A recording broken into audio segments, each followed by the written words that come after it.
All right, welcome, ladies and gentlemen, to the final conclusion of Search for Stoic. It's going to be fun. I have no idea what's going to happen. You're going to find out right along with me. It'll be great. So, where we last left off, as the party just finished demolishing a full adult dragon without breaking a sweat, which was kind of disappointing, but it's okay because I wasn't planning to do cool stuff with him anyway.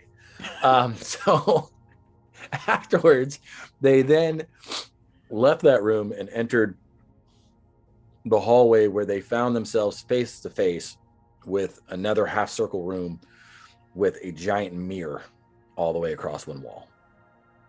And that is where we'll pick it up, minus one wizard, because unfortunately one of our players had a little troubles tonight. So our master of many characters, Doug, is going to help take care of Chris for tonight, and we will make up lots of funny things for him to say, and it'll be canon because he can't do anything about it. Yep. All right. My favorite part is the giant L that's currently representing him. And if we were circa 1993, it felt very like I love you, Chris. Just kidding. It was just the way that set up. I was like, Yep, love it. Absolutely. So yeah, beating the dragon. What's this mirror here, Danny? What are we looking at besides ourselves? So you guys find yourself in a sparse room with minimal furniture, a few chairs, a few tables, little knickknacks. Everybody does see themselves in the reflection, including your character, Doug. So it is a little off-putting and a little strange. But you guys don't see any doors, any hallways, any accesses as of yet. Are the mirrored images like doing exactly what we do, like a mirror, or is it like, can I tell it's magical? Make a perception check. Okay. Are you rolling digitally again? No, I'm just kidding. I'm pulling up my Okay. my skills. All right. Oh, I have a -1 perception, so that's a 9. With a 9, yeah. You don't notice anything odd at first, but you do find Bear like doing strange things in front of the mirror because he can't quite figure out that the mirror isn't a reflection. If that makes sense. The mirror isn't a reflection. So you're not using the selfie camera, you're using the other lens. Okay. So it's like there's a lag, is what you're saying. Well, it's not backwards. It's our same size. It's like our same side. Yeah. It's not. Yes. We're not seeing us in reverse. Like we're not seeing like my right eye is reflected back to me on the like left side. It's like, which is the norm. If you've ever looked in a mirror, you always see yourself backwards. Okay. But in this mirror, you don't. So all right, I have a paw tattoo on my right eye. So which side is the paw tattoo on Mirror Bear? In the reflection, it's on your right. But if you if you look in a mirror, normally it's on your left. So it's on his right eye as well. Yes. Gotcha. So it's almost as though you're looking at yourself and not a reflection. Gotcha. And everything's moving the same way, like waving in front of it. It just not reflects, but it's waving with his right hand. Yep. This is off-putting. Yeah. Very much so. So Imthrus walks up kind of slowly to it and just sort of like looks at herself for a minute and kind of puts a hand up on her face, and she's just like, it's been a long time since I've seen myself. How do you feel about it?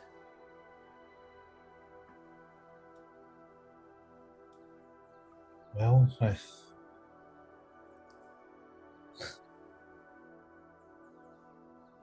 thought I had. There's lots of,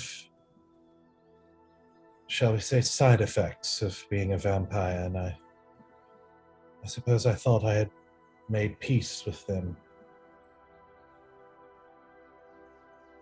But I'm not so certain anymore. She's currently in her like vampiric visage, correct? Like with the red eyes and everything. Mm-hmm. I just stand next to her and I turn my eyes red.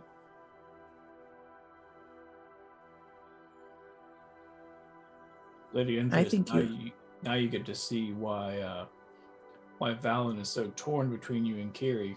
With a face like this, it's really hard for him to say no to you, and me included. See her sort of arch an eyebrow. Same with Valen. Same with Asura. I'm just like, yep, said what I said. Way to make it awkward, Bear. Welcome. Good job. Pat you on the back. You're welcome. I think that was a compliment. How is that not clear? It was a compliment. You're a very beautiful woman, Enthris. It was the comparative phrasing that was really more of the issue here. Okay. Anyway, you look great. So, yeah. I do lean next to her a little bit, like I like bump shoulders with her a little bit. I'm like, you really do.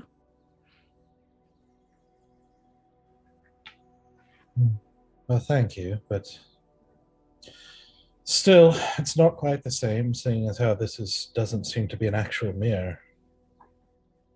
I'm still unsure what it is I'm looking at. I'm going to walk around the room as they're chatting. What, you said there are some knickknacks lying around. What knickknacks are there? Some paddywhacks, Yeah, some give a dog dog bones. Yeah. Yeah, a few vases, vases, if you will. Okay. But that's about it. Vases if you're weird. Yeah. The cease. Yeah. A few vases on the tables, doilies. Like, All right. I love a good doily. I pick up a vase. I'm like, get down. And I chuck it at the mirror. He's. okay. I'm going to Okay. jump back, by the way, when he Same. I'm not I just ducking literally- down. Yeah. I'm jumping back. I literally grab like onto Lady Empress and I just like haul ass backward. It slams the mirror and shatters, doing no damage to the mirror wall. And falls gracefully to the floor. No other things happen. No. No side effects, no Looking at the mirror, is there anything different in the reflection than what I see around me? give me a investigation check. Actually, let's make this a party investigation check, except for you, Jeb, because you already made the roll. Good. Because I rolled a 6. Investigation or perception? Investigation or perception? Investigation, because you guys are, I'm assuming, looking at the mirror, trying to discern. It was I rolled- 9. With my adder, an 8. You said I could not roll? Well, no, I made you roll perception, so give me an investigation. Okay, thank you. Because investigation is you roll pretty perception. high. Come on. I was like, let me roll perception. 22. Okay. Holy! Okay. Good. So Yeah. after breaking that mirror, Mm-hmm. Bear, you became very intent on studying this mirror. And upon doing so, you notice that not all of the pieces that are on the floor are reflected. And upon further study, you realize that some of the objects in the room are not exactly in the reflection where they are in the physical space. So, okay. So Are there things... you have 2 chairs and 2 long tables and then 2 end tables with a few like -1 base now, but their placement in the reflection is off on a few of the items. You notice that the chair is a little off to the left and that the vase is a little off to the right, and that one of the tables is actually pulled forward in the reflection. Hey guys, things are off. Do you think we need to, like, you see how this chair doesn't look like that chair? Like, what if we put the chairs and everything so they matched? So line up the reflection? Yes. What do you think? Okay. All right. Worth a shot. Better than anything I could devise. Let's see what happens then. All right, I just start moving the furniture into the places it's supposed to be. And as you do with each piece, Bear, you choose to move the chair first, and you move it back slightly so that it matches the reflection. And when you do, you just see a slight ripple, like a pebble in the pond, go through the mirror. And as each of you move the pieces that you see in the reflection to match, each one just lets out a little ripple from the mirror. And you're pretty sure you have them all where they are in the reflection. I think it's time to... I don't want to be the first one to enter, but you think it's time to enter? I just grab onto Bear's arm. I guess so. I'll go first. I grab onto the back of Enthrus's robes. All right. So I draw my sword and I walk up and I just try to touch the mirror with the tip of the sword. It goes through, almost as if through water. Ooh, right. Now's the time, Easy. Can we do the water breathing thing now? It's 20. If ever there was a time for the ability to breathe underwater, going through. Yeah. I casted that spell, and it lasts for 24 hours. Yeah. So he did actually cast that spell. That's right. But we did ask him 15 years, like 10, 15 years had gone. Perfect. Yeah, I thought it was gone because of 15 years. Because it was like time had passed. What did we decide that? We didn't. I make the rules, it's still going. All right. DM says it's still there. DM says so, and therefore it is. Yep. All right. Well, all right. Here we go. Indeed. I'm gonna step in.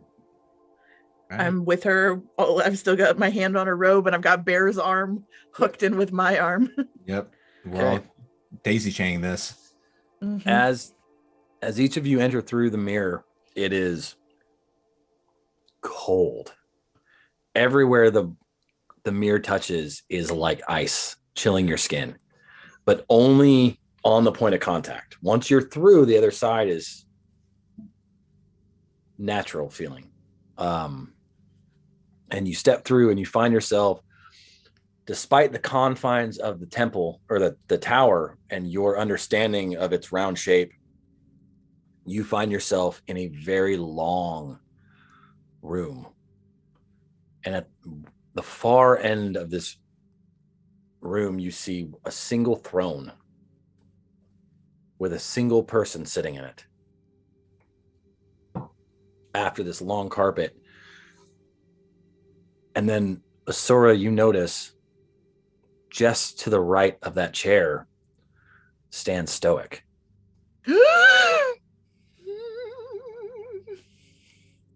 Like, literally, my whole body, like, clenches. So I'm guessing I still have my hand on Lady Enthrus and Bear. Like, they just feel me literally, like, like really hard.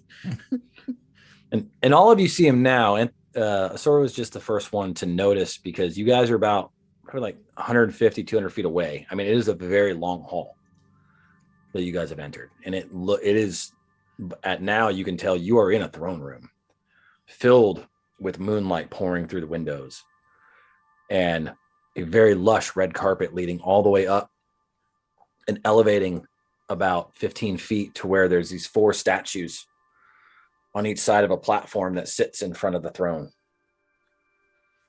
And you just see a single man in all lavender and blues with a giant, it's not a pompadour. I can't remember the 3-pointed hat, like the pirate hat. I don't remember what Tricorn? it's called. Thank you. Yes. Mm-hmm. And a giant trihorn with a feather just sitting in his throne, almost weeping by the look on his face. But Stoic is there, like just standing next to him. Perfectly still. Not frozen, but like a soldier at arms. Does Does he look any? Yeah. Yep. Does he look older? Does he look like he's aged the same as everybody else? He does. He looks older. It's a little hard to tell with the orc ears, but his beard is fluffier. His tusks are a little longer. His clothes are mended. He's still wearing the same clothes that you guys remembered him in, but they've also aged 15 years. He doesn't have a new outfit like what you guys did. And it seems like it has been patched many times over. I just slowly let go of Lady Enthris and Bear, and I just look at the guys, and I put Blacktooth next to my Tehil next to me, and I just take one step forward. I say softly, be careful, we don't know what this is yet. And I just am very cautiously, one step at a time, making my way up the carpet. Like my eyes are only on Stoic. I haven't taken my eyes off him since seeing him. But being Asura, my peripheral is I am constantly watching the peripheral of my eye line for anything to move. I'm going to follow a few steps behind her, my eyes on the guy. Okay. Enthris does not see him move yet. He's almost sitting, not Stoic, but the 3-horned. Is that what's called, a 3-horn hat? Tricorn. Tricorn. Three. You see the man in the tricorn hat just sitting, hand down, breathing, no reaction. Sora, as you notice Stoic and you all begin to approach, he doesn't ignore you. He does look at you guys, each of you. But it's almost as if he's looking through you. And there's no real look of recognition on his face. I'm barely breathing. I'm just staring at him and just the hopes, praying that it indicates something to me, something is going on. Do we get to I assume there's stairs. I'm picturing stairs in my head up to the throne. Do we get to these stairs without being interrupted? You guys get, hold on here. You guys get to right about before the platform. Okay. Before you notice any movement from Mr. Trihorn. And at that point, he just lifts a hand gently and slowly in your direction and is just, hold. I stop one of my heels. I'm sorry. What is happening here? Wait, he's right there. Can we... Stoic, come on, let's get out of here. You dragged us all back to the Feywild. Let's go. There's no reaction from him, but you notice after that the Trihorn figure, which just gently glances up at him and sees no reaction and ignores it. And he just bellows out, "Who are you to disrupt my throne? Who are you to kidnap our friend?"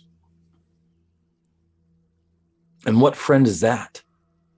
Stoic, the guy right next to you. Who do you think I'm talking about? Him. Easel. What'd you call him? This has been my friend for many years. Do you recognize the name Stoic? And he just deep breath and no response.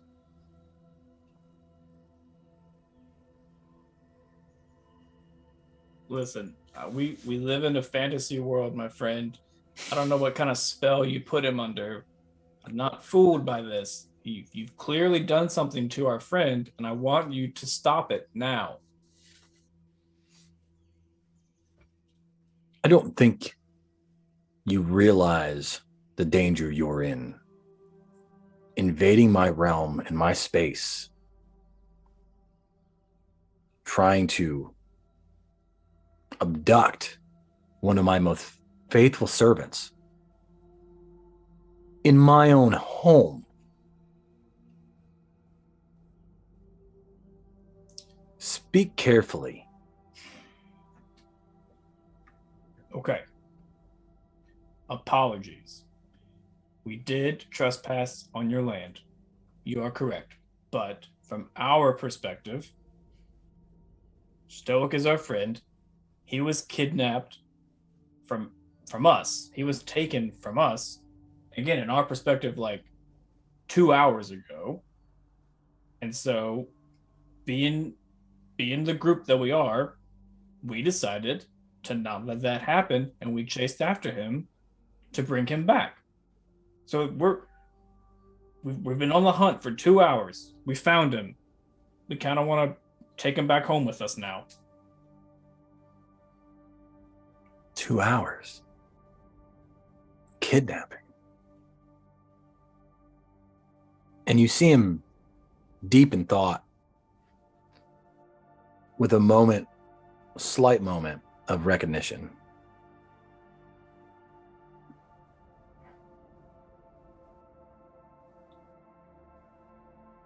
I do know that Easel has not always been a member here. And we had our hard times, but he's served me faithfully for over 10 years now. It did take him a little while to submit, but he's been very faithful and a companion I could not do without. There's never been a mention of, who did you say your name was? The Folly of the Dark Dragon. Folly. How fitting. No. I've never heard him speak of you. While this conversation is happening, I kind of tuck in, like I narrow down to like look at my dog for a second, and I cast message to Stoic. Okay. And is it verbal? Like, I don't remember. I don't know what version. Yeah, there's verbal, somatic, and material components to this, but I am going to use one of my sorcery points to do it as a subtle spell so that I don't have to use those components. Do you just not use the components, or do you still have to be verbal and somatic? I can take out the verbal and somatic. Okay, then by all means. Let me double check reading. Yeah, somatic and verbal components, because it's meant to be done stealth. Okay. So I tap into this new sorcery that I have founded in myself, and I cast message to him, and he hears in his mind, Stoic, are you still in there? I want to hear your violin again. Please come home.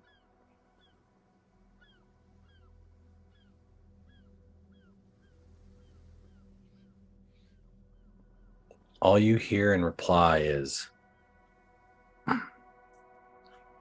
leave me alone.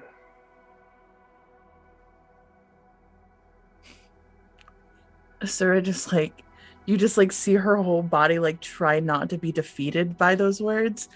You see her just clench downward and then like bolster herself a little bit, and she just stands back up again and stares him in the eyes. He does avoid eye contact with you, but he is staring straight ahead.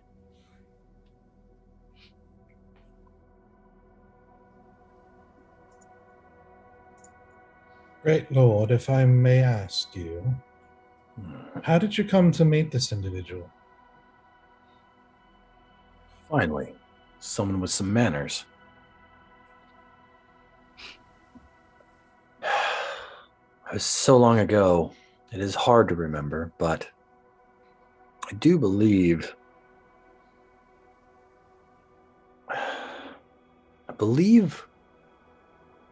I was hedging my bets.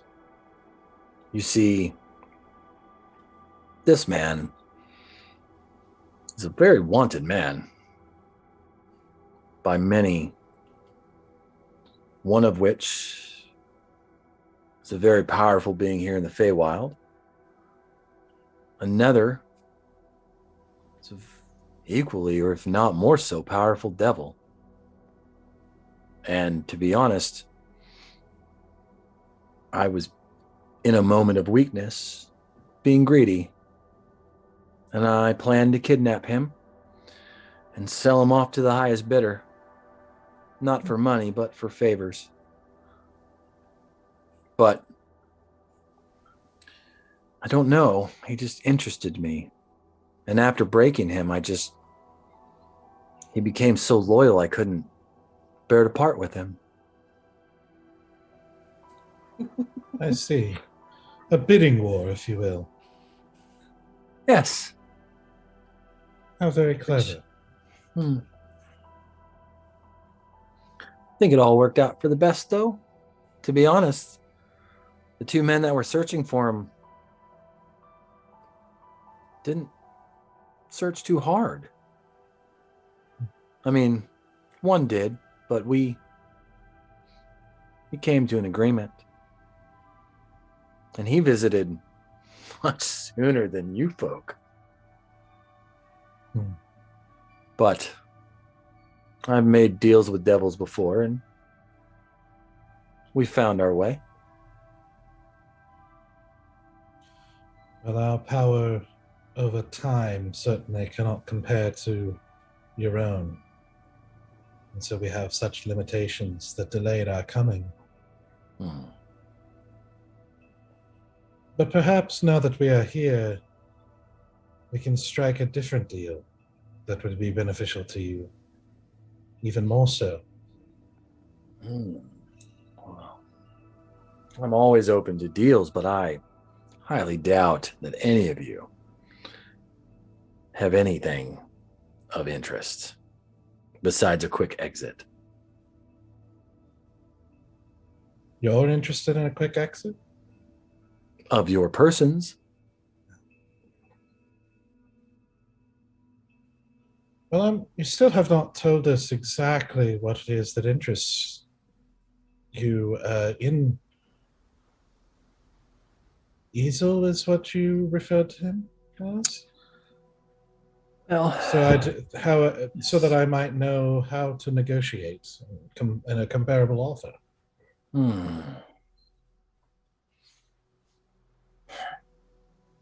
Well, the original play was to sell him off for favors, because you see, I'm not naturally from the Feywild, and I would like to return home. And I thought maybe the two people that were interested in him may help me with that. But after breaking him and them not showing, honestly, that much interest, I just couldn't help but keep him around. I mean, a former cleric, now turned warlock. Oh, it is quite rare, and I have never seen such loyalty on anyone.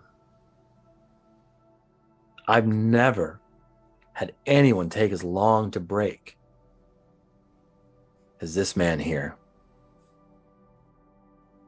I usually can break anybody within weeks, let alone years. I've never had someone take years of torture to break. And now I've turned that loyalty towards me. So whatever your proposition is, it needs to be high, because that is something I am not willing to lose.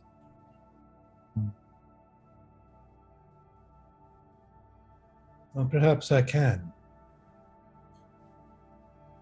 If it is a matter of rarity, I believe I can beat him. How so? While it might be rare for a cleric to become a warlock, it is not unheard of. And it's certainly not unheard of for clerics to forsake their gods. It happens all the time in the grand scheme of things. But I could offer you a particular combination of rarities. Myself. I am a woman of importance in my country and very influential. If I do say so myself, I'm quite persuasive, deceptive when I need to be. In other words, I know the art of the tongue very well. I am also quite skilled and powerful in my own way physically. But more importantly than that, unlike this former cleric, I am truly one of a kind. How far away are we from this guy right now? How far are we standing? Let's look. Oh no! Oh no! Let's look. And I feel think- like Lady Anthrus will know, because I don't know what her vampiric senses are like. But if Anthrus and I are standing anywhere near each other, she can smell blood at this point, because I have bit the inside of my cheek so hard to stop from talking that, like, literally there is blood in my mouth. Let's see. We're gonna put you guys on the back row. I can't see the screen, so I don't know if you're pulling this up yet. Not yet. Yeah, I can see it. Okay. But we'll put Asura and This Empress. is a beautiful throne room. Jeez. Yeah. Oh yeah. Yes, it is. That's a nice throne room. Look at your That's a throne nice room. boulder. That's a nice That's a nice boulder. Oh, that is very Okay. cool. There we go. Wait, where are we then? Oh, we're way back there. Oh, okay. Yeah. It's sorry, Larry. It's a long map. That's okay. That's what I wanted to make sure of, is that I walk up to Enthus like, Just No. put my hand up. I just put my hand up and I just continue and I say, not only am I a woman of power and physical training and silver tongue, but I am also a vampire. And not just any vampire, a vampire with a soul. One of a kind. Well, And I I must would say, challenge you to try and break me in a quicker time than him. For pain and isolation are all I have ever known. I will say you do pose a very interesting offer. But I believe that you are putting the value and the rarity in the wrong place. Because you are one of a kind. But the loyalty I have beat into him is far more rare. And I don't know where your loyalties lie. I'll tell you what. Kill them. Prove your loyalty to me. And I will let him live.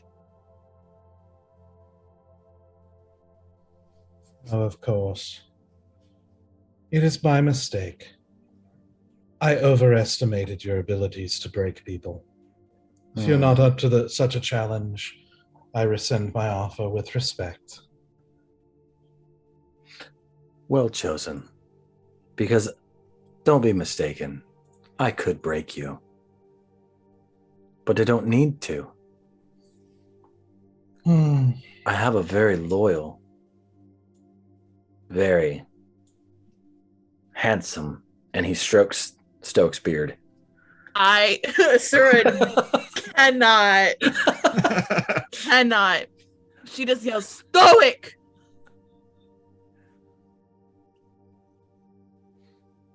No response. Deep breath. With your shout, you notice a moment of hesitation. But he deep breaths and breathes through it. Bear, what were you going to say? Yeah, I try to get, or at least I look at Stoic's eyes and try and see if he's looking my way. If he's not, that's fine. But if he is, I say, Stoic, I apologize. I know it took us years to find you. I don't know what this man has done to you, but the moment you were taken from us, we've done nothing but search for you. And again, I am sorry that it took us this long to find you. And all I ask is if you wait just a little bit more, we'll get you out of this, buddy. Just be patient with us. We're almost there. But it wasn't years. It wasn't years. It's not even been a day since you were gone. We don't know what it's like from his side, though. I know, but we just found him. We'll get him back. Suro? Stoic, I don't know what he told you. I don't know what pain you've been through all these years.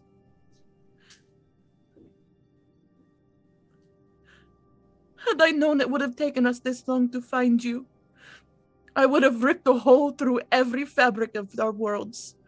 I would have made any deal with any creature if it got us to you sooner.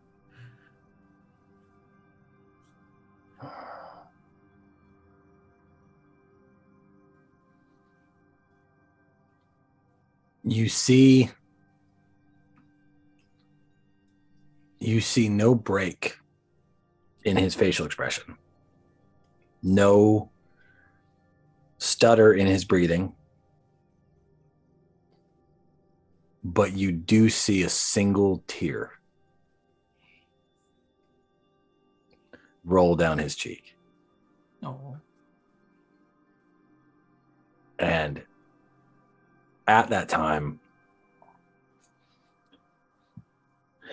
our tricorn. That's such a weird name. Hold on. We could ask him his actual name, but I don't care to know. You guys, all right. I don't care to know his name. It's Ludimir. Like you guys have heard about him. Yeah, we do know. Suspect it's Ludimir.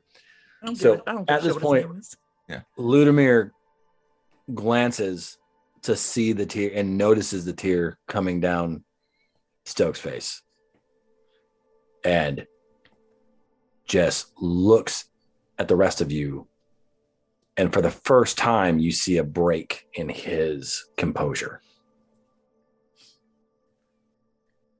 Enough of this. Leave this place at once. Your friend obviously does not want to go with you. You mean he's been trained to not want to leave you? There is a difference. Easel. If you want to leave with them, you can. I won't stop you. And you see Stoic take one military step back because his back is upright, and he steps back and gets back in a line, but one step further behind. See? There's your answer. No, I've been very kind. Bullshit. Not very many people invade my home in the way that you have. But I've let it slide, and I will let you leave because I'm aware of who you are, at least a little bit. And I know you haven't done a lot yet, but you have many great deeds to do. And many people that I do not like are going to get in your way. And if you happen to eliminate them for me, well, that's enough for me to let you live. I look to the guys for a second, and I look to Enthris, and I'm just like,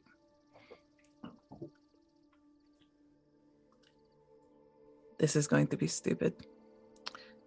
And I look back at him, and I go, I guess she'll be very disappointed to hear your answer.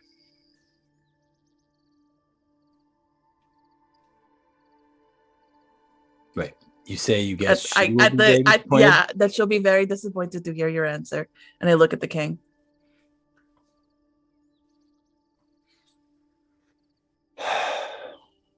So be it. And he waves his hand. And with that, I cast Disguise Self. And I turn myself into like a shadowy figure with a crown.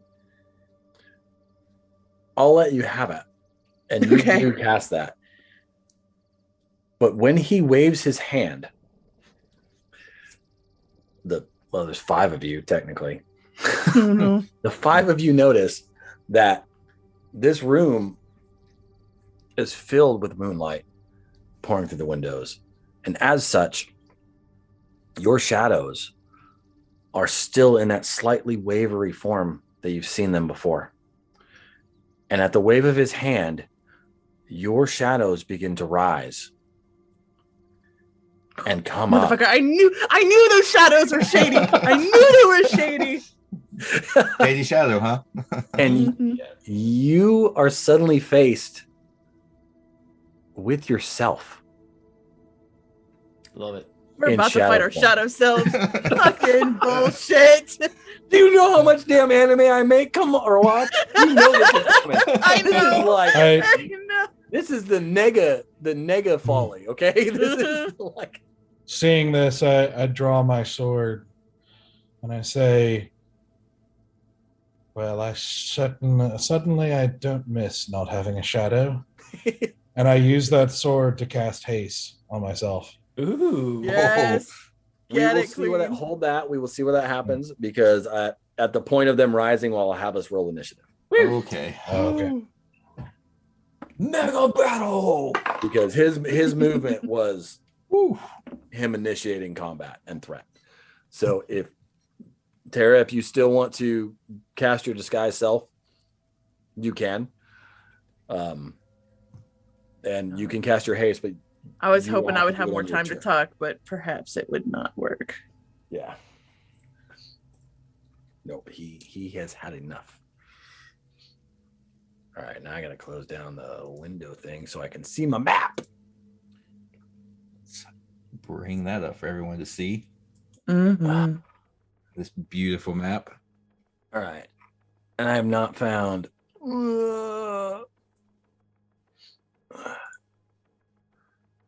we're gonna make this up so I can make it easier.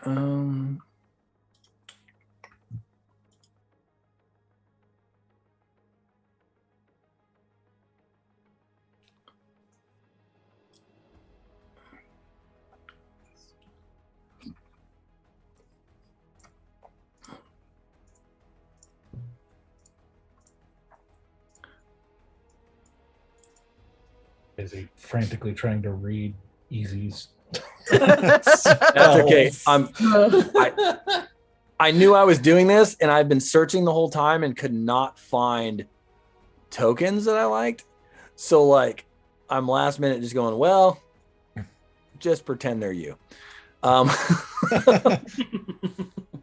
Because I like wanted to find like a dark shadow monk and a dark shadow wizard and like all that kind of stuff, but that didn't work.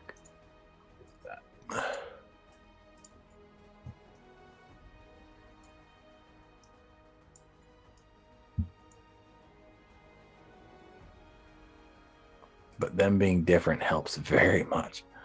Yeah, I was like, it's easier to recognize, like, oh, that's my shadow self, not just a shadow.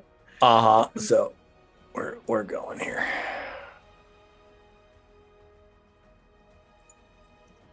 I'm so scared to fight my shadow self. Is it going to say things to make me sad? Is it going to try to hurt my feelings? Is it also the shadow work that I do to be a better person? Where are my healing crystals? Where are my healing crystals? You don't know? Shadow work from the wizard Carl Jung. The Jungian school of magic. Listen. I'm not saying it's not a good idea. I cast shadow integration on myself. I am genuinely confused right now. I buff as an ENFP. All right. We won't I draw an Enneagram on the ground. I cast Enneagram. Are you more of a thinker or a feeler? We won't I'm get a super fighter. crazy. Enneagram 8. We won't get super meta, and I Psychology won't give your shadow jokes. dog a shadow. Okay. Sorry, what was that, Danny? I said we won't get meta, and I won't give Asura's shadow dog a shadow. But but your characters do have shadows. Because technically she's a monstrosity. She's not a real thing. She's a terrifying I don't creature. bad talk dogs like that and call them monstrosities, but you know. Yeah. Well, D&D 5th edition does, so here we are. Oh, okay. So over 20. 24. 23.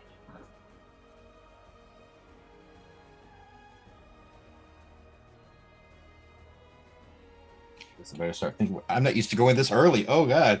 I know, what are you gonna do? Today. Oh no! Over 15. Uh-oh. Oh, I got to roll for easy too. Hold on. Yeah.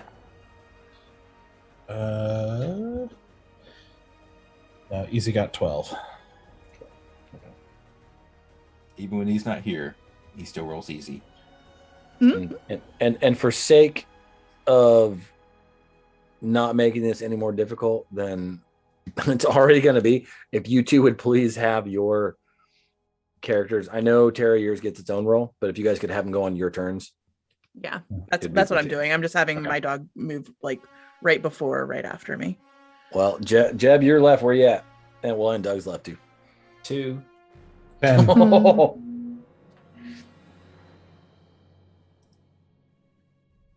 Yeah, I've never I'm usually fine with bad rolls. This is the one I'm like, can I reroll that? Can we just no one saw me roll it. I can reroll that, right? Where's Lady Entress at? 10. 10.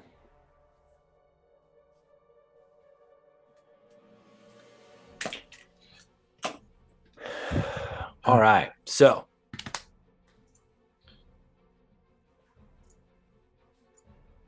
with that, you each see your shadows rise to turn into a morph vision of yourself. But you do notice they're not your current look. Past bear is going down so hard. They are the shadows of your younger selves. Oh, Before you age the 15 years. Oh no, Man. baby Asura. This is like dealing with some trauma stuff right now. Mm-hmm. Guys, I know Bear's weakness. You all know your own weaknesses. Just use it to your advantage. Right? Super easy. Let's find out. And with that, so Asura, you're up.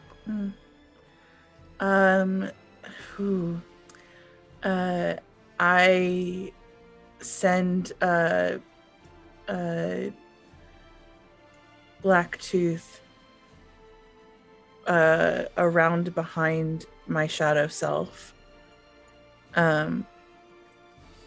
And he immediately lunges for her. So that's going to be a 7, 8, 9, 10, 11, 12. 12 to hit. Let me find out. That is if you're literally pulling up our other stats, I can tell you my AC hasn't changed really. They're not playing on your guys' stats, I promise. Uh-oh. Okay. You guys were hopeful. They're not your old stats. And I just look at my younger self and I say, little one, it is not too late. And I cast Mind Sliver, which is an intelligence saving throw of 16. Okay. I believe that's a fail. Intelligence. Whoa, 15. Cool. So I don't know how Assassinate works with this because she failed.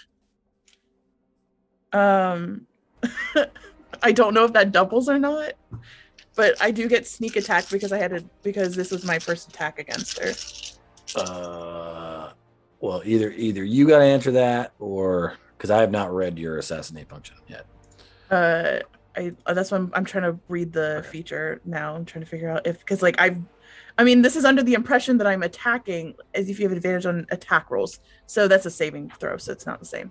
Cool, but I still get all of my dice, which is a lot of them.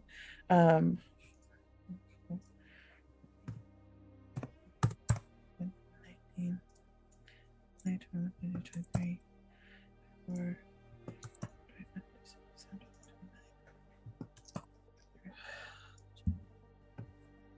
that's going to be 29 points of psychic damage. Okay. To my shadow self.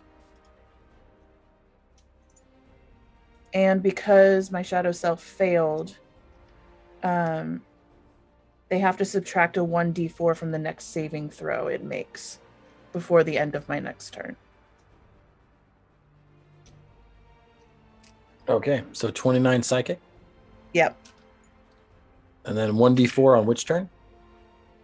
Before, just any time before my next turn, if it has to make another saving throw, for any reason, it has to subtract 1d4 from the saving throw. So it's got blight on saving throws. Got it. All right. Entrus, you are up. Hold on, I'm not done yet. I have not used my movement or my bonus action. You were right. I'm sorry. Excuse you. Keep kicking my butt. Let it happen. Yep. And then for my bonus action, I'm going to disengage from my shadow, and I'm going to run up those stairs. I don't know how much movement that is, but you have how not much all the way. I still only have 30 feet of movement. I'm not going to get all the way into the center of that Madelium, just to the top of the stairs. So whatever that 20 feet of movement is. Okay. Dog is staying where she is. So or he is. You will be able to disengage from your current shadow, but you would incur a opportunity attack from them as you run by. Then I'm going to. Then I'm just going to run from my shadow and disengage from Enthrus's shadow. Okay, so you'll take the opportunity from your shadow. I'll take the opportunity from my own shadow, but I will disengage from Enthrus's as I'm running up. Understood. All right, so move you here. Dog is staying where it's staying. And what is my basic attack with this person? It's a claw attack. So as you disengage, or as you try to break free and run, they roll 7 and 11 to hit. Misses. Okay.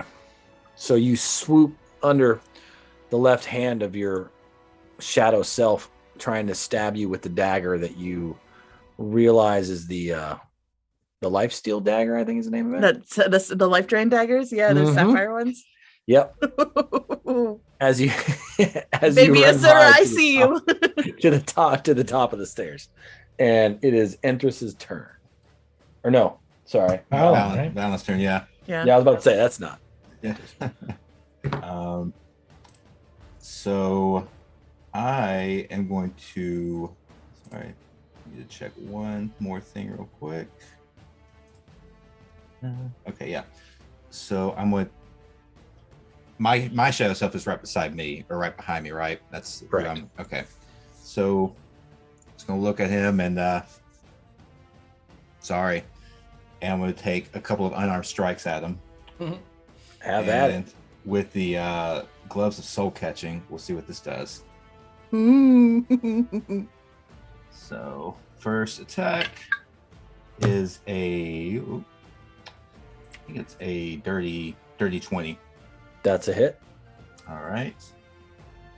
Okay, all the dice. 2d10, 1d8.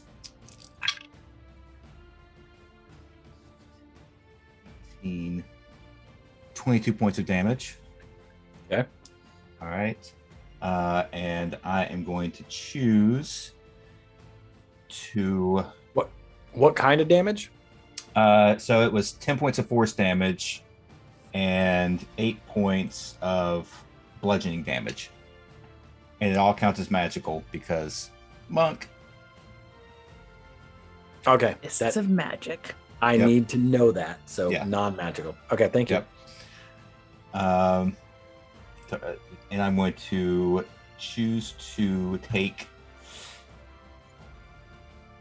my next attack at advantage because that's the soul of glove. These gloves of soul catching are. Doug. I want these in the campaign eventually. I know that's not. I'm sure you do. I'm sure you do. Very nice. Digging it. Okay. Natural 20. Hey! Oh, punch yourself in the face. Oh man, this is gonna get nasty. All right, 15, 19, doubled is 38, plus 2 is 4, or plus 4 is 42 points of damage. Oh, okay. All magical, I'm assuming. Yep, it's Fists of magic. How's he looking? So after your first attack, he takes it and snaps back to look at you as you unleash your next few attacks. And you just see your shadow almost like, and he spits and looks at you even harder. I look at myself. I look at myself and I'm like, this feels like self-hatred. Yeah, you did some damage, but he's looking pissed. Oh, well, okay. So I'm going to spend a key point, flurry of blows, and we'll take this next attack at advantage. 3 attacks, sure. Okay. Okay, so that's 26 to hit. That's a hit. All right. Ooh, rolled a 10 on that. 12. 18, 22 points of damage on that one. Still standing? Oh yeah. Yeah. Okay. Well, yeah, he's then- up, but he's looking like he took some hits. All right. Taking this one at advantage. 27 to hit. That hits. This one's a lot lower as a roll. It's in 13, 17 points of damage. Okay. As you just pummel yourself, you notice that he is just taking every hit and they're having their effect. But it's almost as if he just doesn't care about the pain and just continues to stare directly at you and into your eyes. Okay. Well, that's interesting. It's not off-putting at all. I think I will stand right there. And Okay. then that'll be my turn. All right. It's my turn, kind of. Hold on. Let's see. All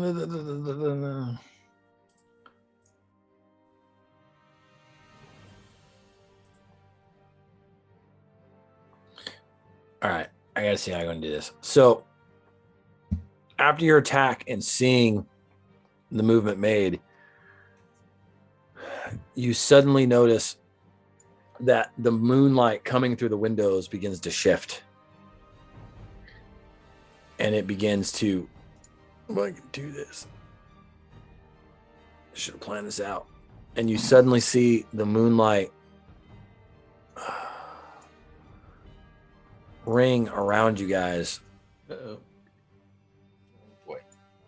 And I need everybody but Asura to make a... Let's see what kind of save it is.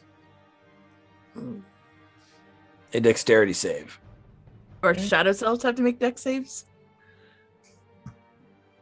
You don't know. Oh, wait. Because I was like, that's bright moonlight. There's It is nothing bright casting moonlight. a shadow. It is bright moonlight, but the moonlight Well- also seems to be the thing that's feeding them. Oh, Yeah, I was going to You say, get your- if it does, it's a minus D4. Sorry, You and get I messed your, that up. It's a wisdom saving throw. Oh, fuck. God. Apologies. Better. We get your +3, Bear. You sure do. Except for Asura. Oh, she doesn't Oop. need it. Doesn't matter.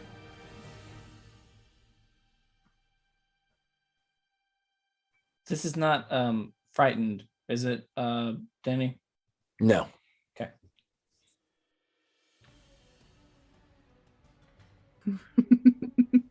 This is so scary. But it's also really pretty.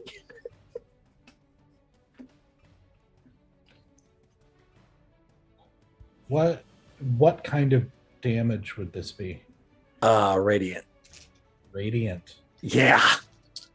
Why it's having us do a wisdom save for radiant, I'm not sure, but it is radiant damage. Oh, that's gonna be No. really bad for Enthus. Oh no. Oh, Yeah. shit. Bad. That's gonna be bad. Yeah, that's I'm guessing not cast by a creature within 5 feet of me. No. Sorry, I'm reading through my features here. 100%. Can the wizard do anything? Any sort of last second? Oh yeah, we got to roll for easy too. Oh yeah, that's right. You can help me remember that. He was.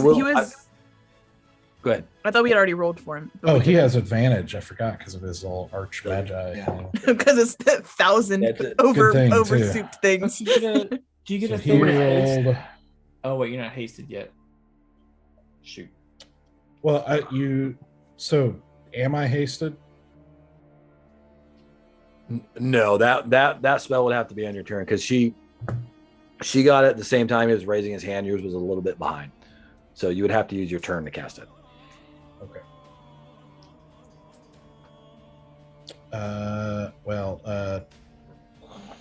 Sorry, I have so many features. No, you're good. You're good. Yeah, we'll just say 13. Dang. So what?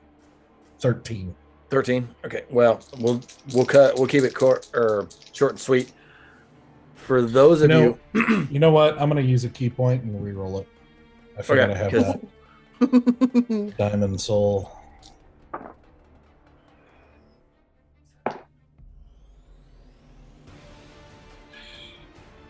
$15. okay. Well, that hit it. So those of you that rolled 15 or higher, actually, for those of you that rolled 14 or lower, you're going to take 14 points of damage, radiant damage. For those that rolled higher, 15 or higher, you're going to take half that. That's 7 damage. It's not super powerful. Okay. But you do, as you all stand there, you notice that the moonbeam comes in and just puts a spotlight right upon you guys that you see almost sparkle and have the same tendencies that the dragon earlier this evening with its moonbeam breath had against you guys. And you just feel this overwhelming like ache in your body and draining sensation from the moonbeam itself.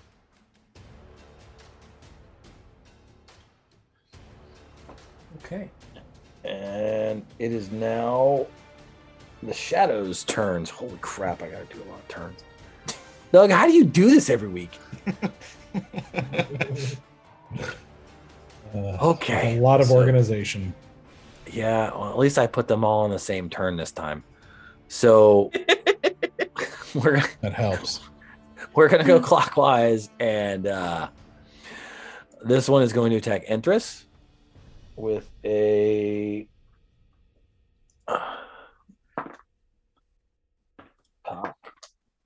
with a 2 plus 6. So hold on, what is that?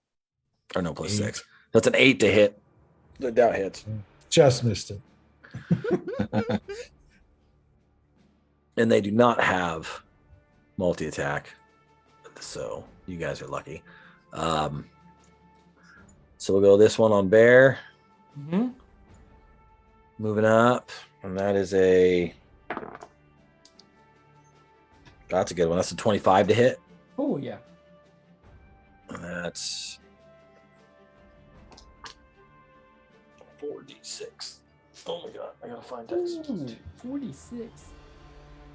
4 to 6. 46 points of damage.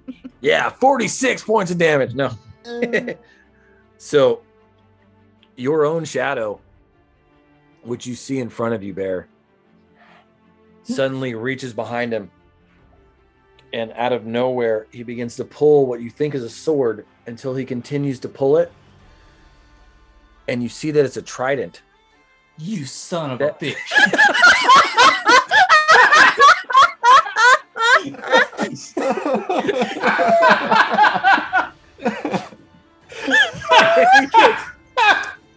And he takes one good swing at you.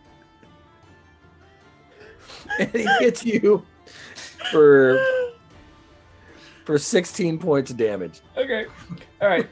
Bear made a successful attack with the trident. Damn it, Doug. Didn't even think about that, all right?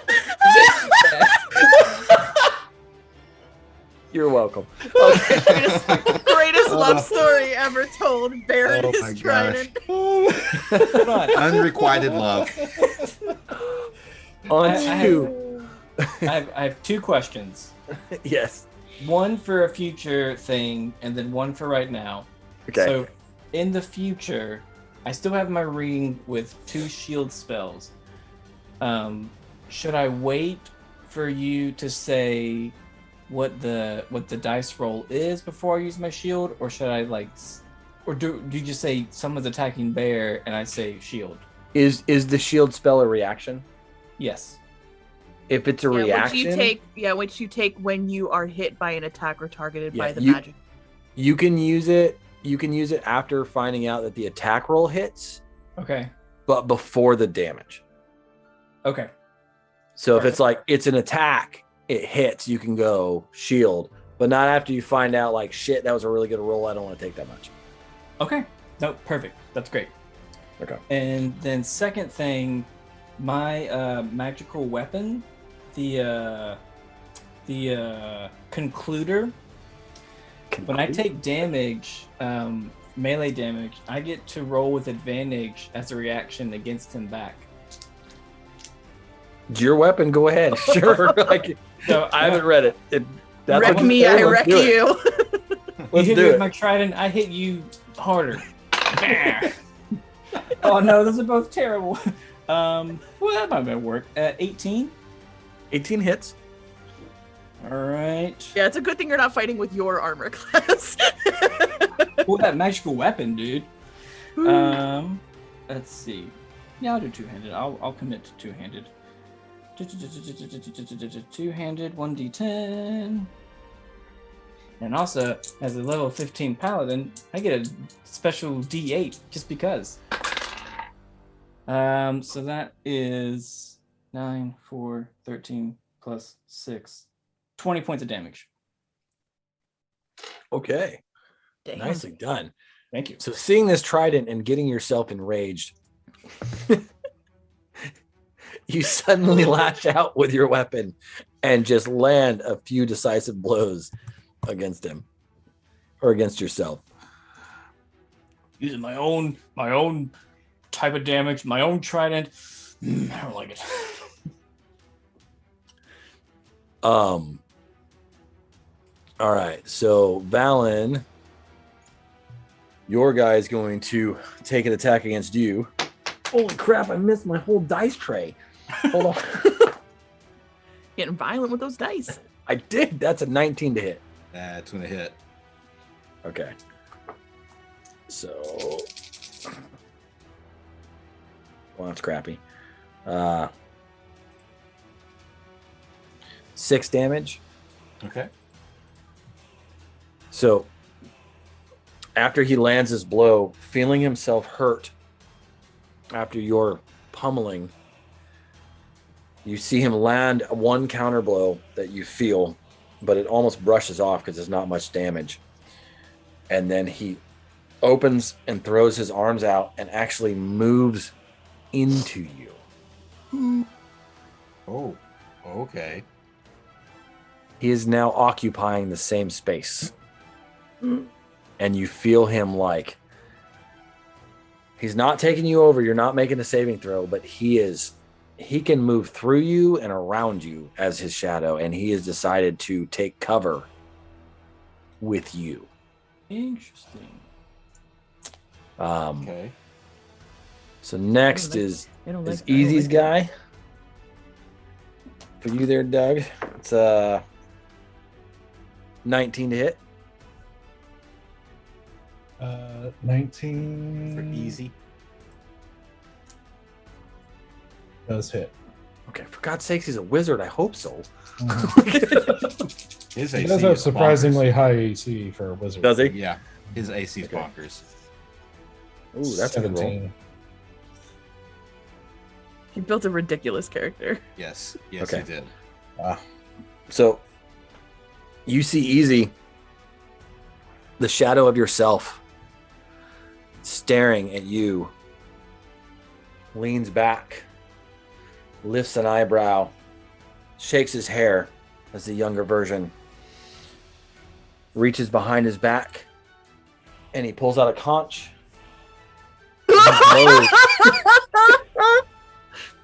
And as he Summon them does, seagulls. as he does, you just see two shadow seagulls just swoop down and drive through you as it does 16 points of damage. Yes. Man. Why? Because we're in the playground of my mind, damn it. Yeah, no, all about it, man. This is the best Okay. playground. Oh. Went full Hitchcock on that one. So yeah, exactly. So the last shadow moves up to you, Asura. Does your shadow beast get reactions? Yeah, he does take an opportunity attack if she doesn't Okay. disengage from him. The guy would have moved away anyway. So go ahead and take your attack of opportunity. That's gonna be a 15 to hit. Just hits. Okay, then they are going to take 2d6 plus 3 piercing damage, and they need to make a strength save, which they will take a minus d4. What? Because my turn hasn't gone again yet, and it's Yeah, a saving throw. no, I get it. I'm just not happy. It's a strength saving throw. Oh, I don't get added to that. Oh my god. Okay, really? With disadvantage or no? Minus a d4. Minus a d4. Minus a d4. 16 minus 2 14 minus 4 10. Then fails the strength save, and my dog currently has them knocked prone, and that was 7, 8, 9, 10 points of piercing damage. 10 points of piercing damage. Okay, is it knocked prone or is it grappled? Knocked prone is what it says. It says say successful DC 13 strength save throw or be knocked prone. Okay. So they're not grappled. They're just knocked prone. So they have to take their movement to stand up again. Yeah. So after being knocked, he still has half his movement. He'll still make it. So he still gets up to you. She still gets up to you. Well, I moved like 20 something feet. So if she has 30 feet of movement, then half of her movement was just standing. Not a duplicate. Oh, damn it. It's not playing on your stats. Thank you. Nabbit. It just likes to mess with you. It just looks like us. It really does. It will take an attack of 9. Misses. Okay. So you see as she stands right next to you and she pulls out the bow, and you notice that it's the exact same bow that you stole from the one that got broken, or the one that got messed up eventually. Which is why she pulls back at point blank range and it snaps. And she misses. Just kind of tisk at her. What now? I just tisk at her. Ooh, it is now Ludomir's turn. Oh, no. The Shadows and Ludimir get to go back to back. I'm very happy about this. Oh, man. No. Oh, what is he going to do? What is he going to do? The worst thing is the Stoic get to go. Which, by the way, when the Shadows arise and this battle started, you did notice, at least you, Asura, because you did not take your eyes off of him. Sure. Stoic actually moved out of sight, but you basically saw him take cover behind the throne. You don't know for what reason. You don't know if it's for advantage or what, but he did move out of eyesight. It's about to sneak attack. Kill him. Stoic. Yeah, now you got it. Stoic. If Stoic took Rogue, I'm just going to be like, mother trucker. Okay, so I'm too far for multi-attack. Okay. I'm within range for this. Who do I want to hit? Oh, you're closest. Sorry, Asura. Yeah, that makes sense. You see Ludimir stand up, and he had like a holstered, not not wand, but like rod. Mm-hmm. Does that make sense? His rod was holstered. Yeah. Yes, his rod was holstered. And you just see him pull it out and lean back, and it has a moonlit glow on the end of it. And as he points it in your direction, you see a giant beam coming your way, and it is 23 to hit. Yeah, I think that hits. Okay. Hold on, give me 1 second before you start rolling things. Give me 2 seconds to read things because I'm still not entirely sure. It's the hardest part about this is like jumping from 7 to 15. Like I have so much stuff. I don't know. I don't know what to do.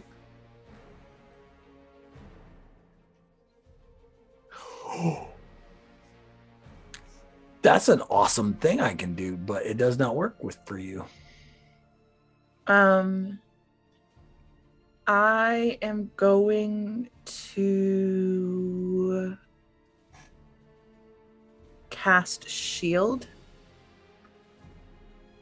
Okay. For my reaction.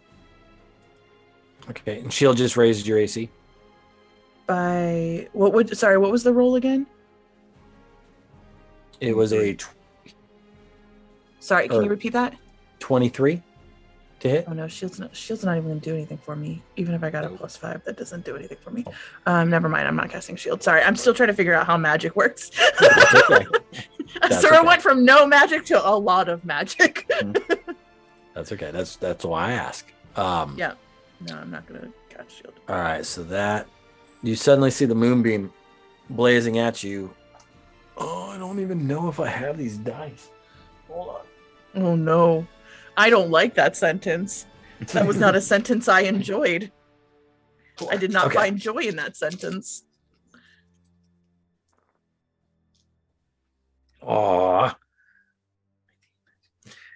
So as the moonbeam radiates through your body, you take 20 points of radiant damage. Oh no.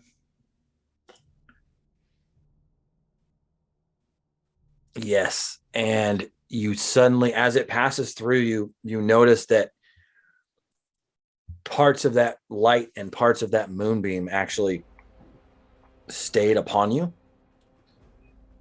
And you're now emitting a low glow of moonlight. And you have disadvantage on stealth rolls.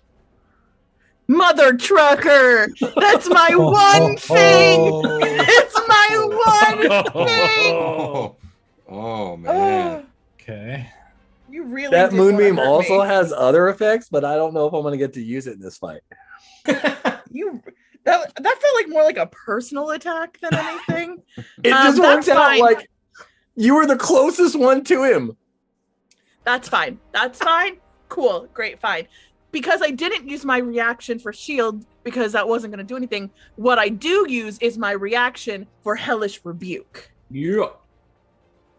You can do that out of melee? I thought that was a melee reaction. No, it's just if I get hurt, I can use it. I can only use it once. Okay. But if I get wrecked, I can wreck.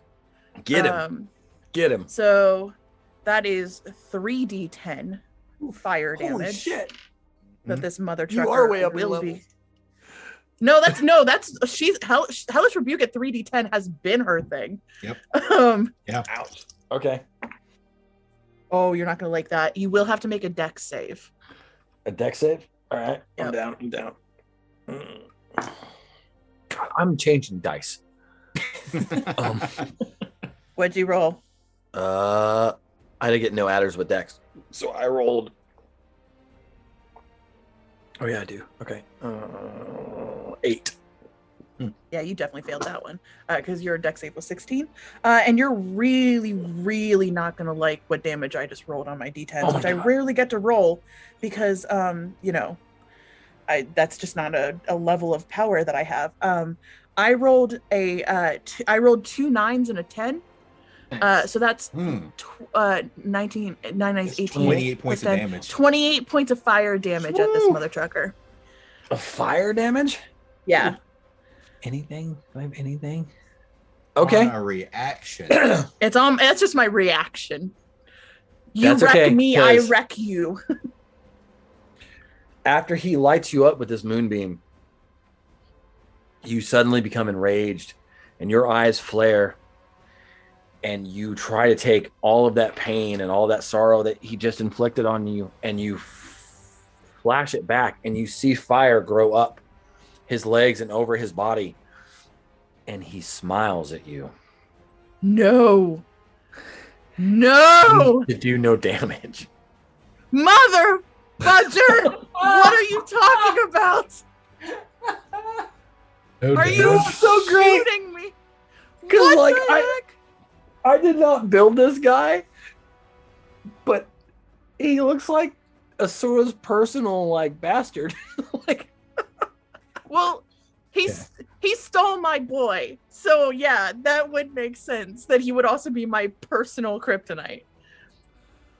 She just screamed. You just like watch her just like scream out in pain first and then in rage. And then she's just like, Stoic! Just like screams his name into the ethos as she's just like hurting with this radiant energy. it is now Easy's turn. Okay. Oh, it's so good. Asura, your hellish rebuke doesn't that only go out to 60 feet? Does it? I thought it said 120. Oh no, you're right. It's only 60, so I can't even do hellish rebuke. Wait, wouldn't it hit? Oh, but you get to pick the creature, right? Well, it's a creature that hurts me. I can't just pick a Gotcha. random creature to hellish Okay. rebuke. It has to hurt me. Yeah. No, that was my fault. I was reading two different things, so That- I only can cast it 60 feet. So That's okay. either it still casts as is or no. If you're I would say let it cast as is because it may have been out of range, but I'll let it pass, but you now know what you know. Yeah. So that's I mean, equally important.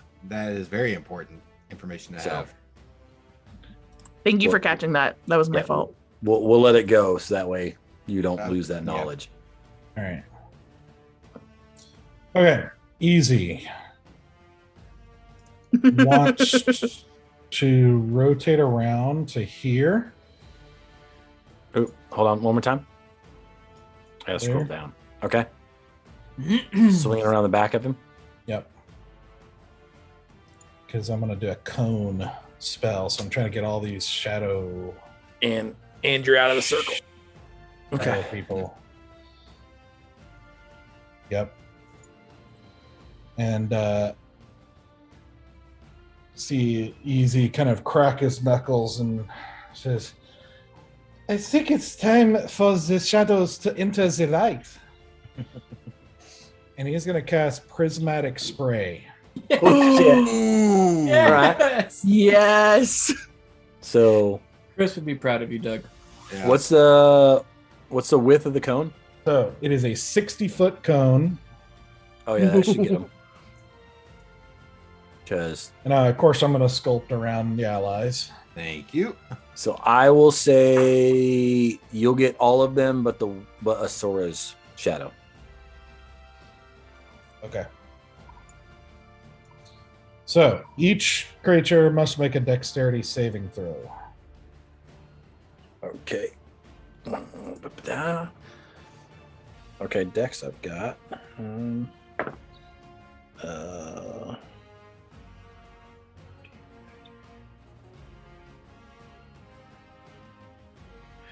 So We could do one at a 23 time for. if you want, just to make it easier.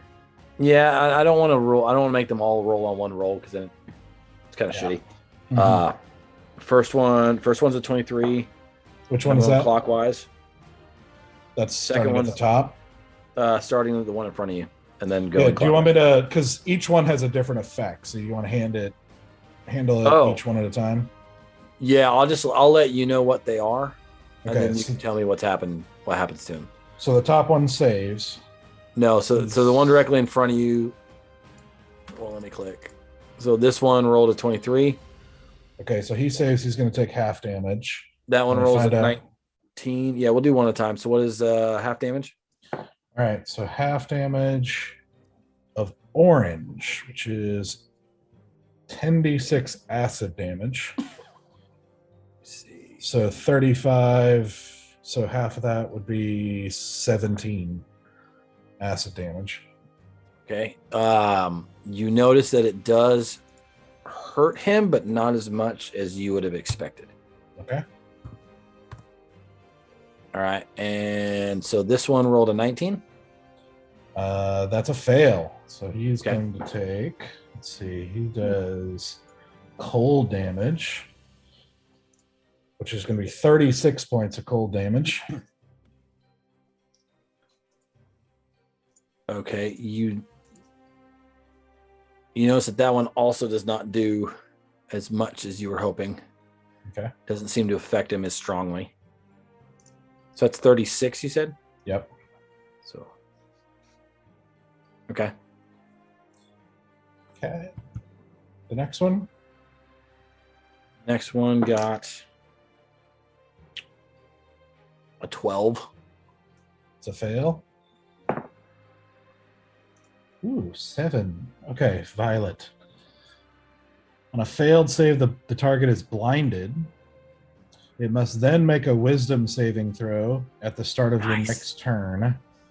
A successful save, start of your next turn, start of Easy's next turn. Successful save ends the blindness. If it fails that save, the creature is transported to another plane of existence of the GM's choosing and is no longer blinded. So I'm blinded, but if I fail, then I disappear? Yeah. Okay. And then what kind of save is that? A wisdom saving throw at the start of my next turn. Blinded. So not right now. Yeah, wisdom. But he is blinded right now. Save. All right. I made the note. Okay. Okay, but it doesn't actually that's- take damage, unfortunately. Is that Bear Shadow? Yeah, I think That so. is Bear Yes. Shadow. So now it's Valen's. Yep, now we're on balance, and that one. Oh, that's pretty good. That's 17 plus 8. Okay, that's a save. All right. He's going to be hit with cold damage as well. 33, so 16. Okay. You notice that one, as your final prism gas or glares upon him, even though he's been hurt pretty bad so far by Valen pummeling the crap out of himself, it doesn't seem to do the effect that you were hoping. Okay. And that leads us to you again, Entrus. Unless you've got bonus action and movement. Oh, maybe. You've got some more stuff. Maybe. Let's see. Bonus action. Nothing. Okay. And he'll just stay there because he didn't want to take an opportunity. So Okay. So that leads us to Entrus if his turn's over. Okay. All right, Empress.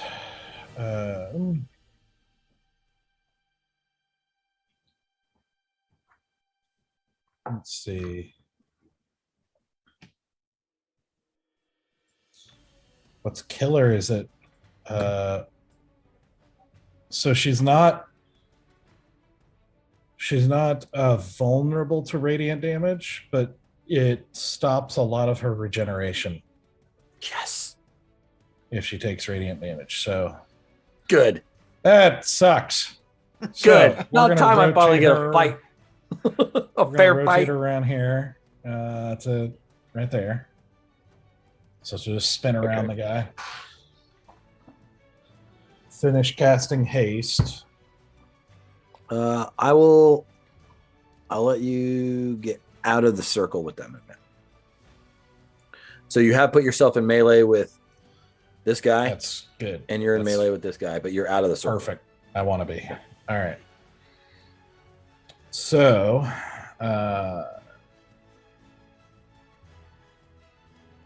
now I have haste, so I'll get another action and bonus action. So, I'm going to use the action.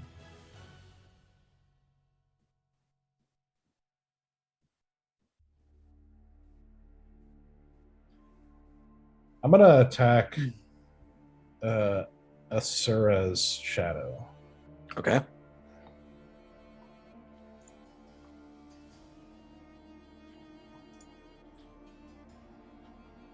So that'll be still 2 attacks. It's cocked. Natural 1. Nice. Dude, Wayfarer has not been doing me good. Come on now. Come on, Cody. It's because you're not GMing at the moment. Pretty much. You'd be wrecking us Those right dice, now. those dice were like, no. Yeah. I can feel the power waning. Alright. Unlimited power. Second attack. That's 24.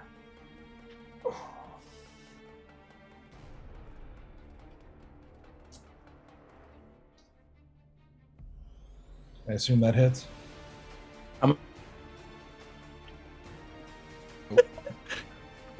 Sorry, I was cutting out. Yep. 24 to hit. 24. Oh, yeah, that hits. I was like, and then the DM disappears, and the children get to run wild. Yes, pretty much. Okay, so let me, since the damage type matters here, I'm going to divide it up. Yeah, it does. Very much. And this is against the shadow again, Sora shadow. Yes. Okay. Now, this will be all magical. Okay. But it's going to be 7 plus 10. Let's see. I think the plus 10 would be the main, which is piercing. So 17 piercing damage. And it is magical.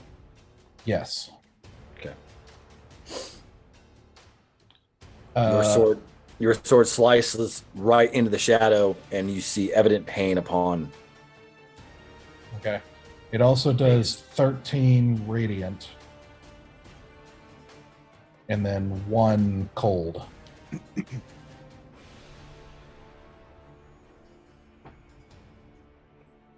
Okay. And then her bonus action.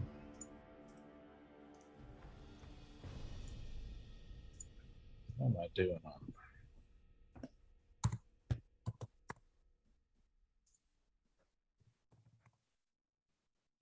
Yeah, I'll do a flurry of blows. Okay.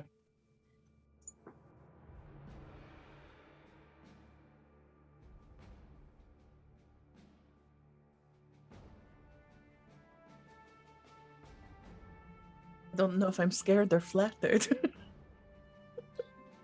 All right. Real. Sora's just whooping your ass. Or Sora's getting her ass whooped by interest. Yeah.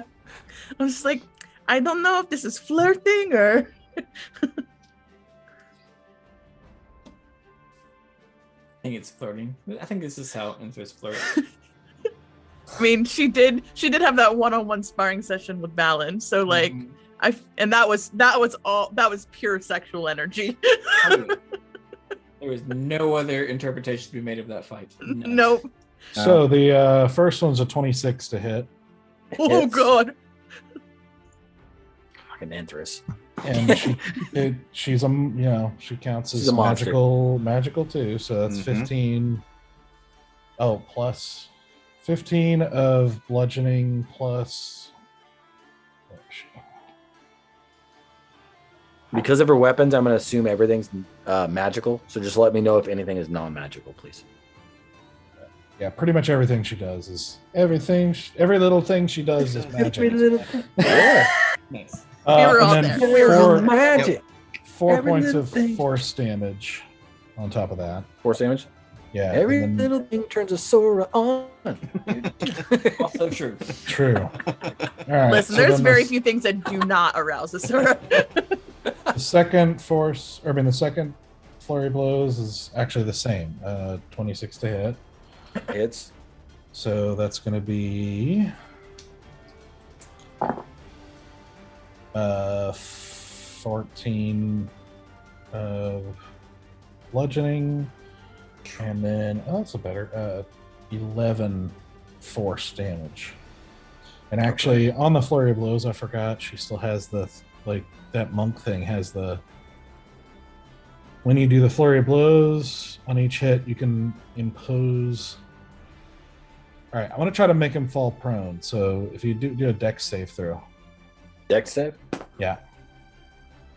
16. Beat it. Okay, then do it again for the second one.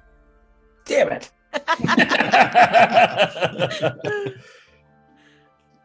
I really 15 like plus eight. having- That one beats it too. I really like having Doug on the side of the table. It's fun. I'm growing. For me, it feels just like being a player. His like.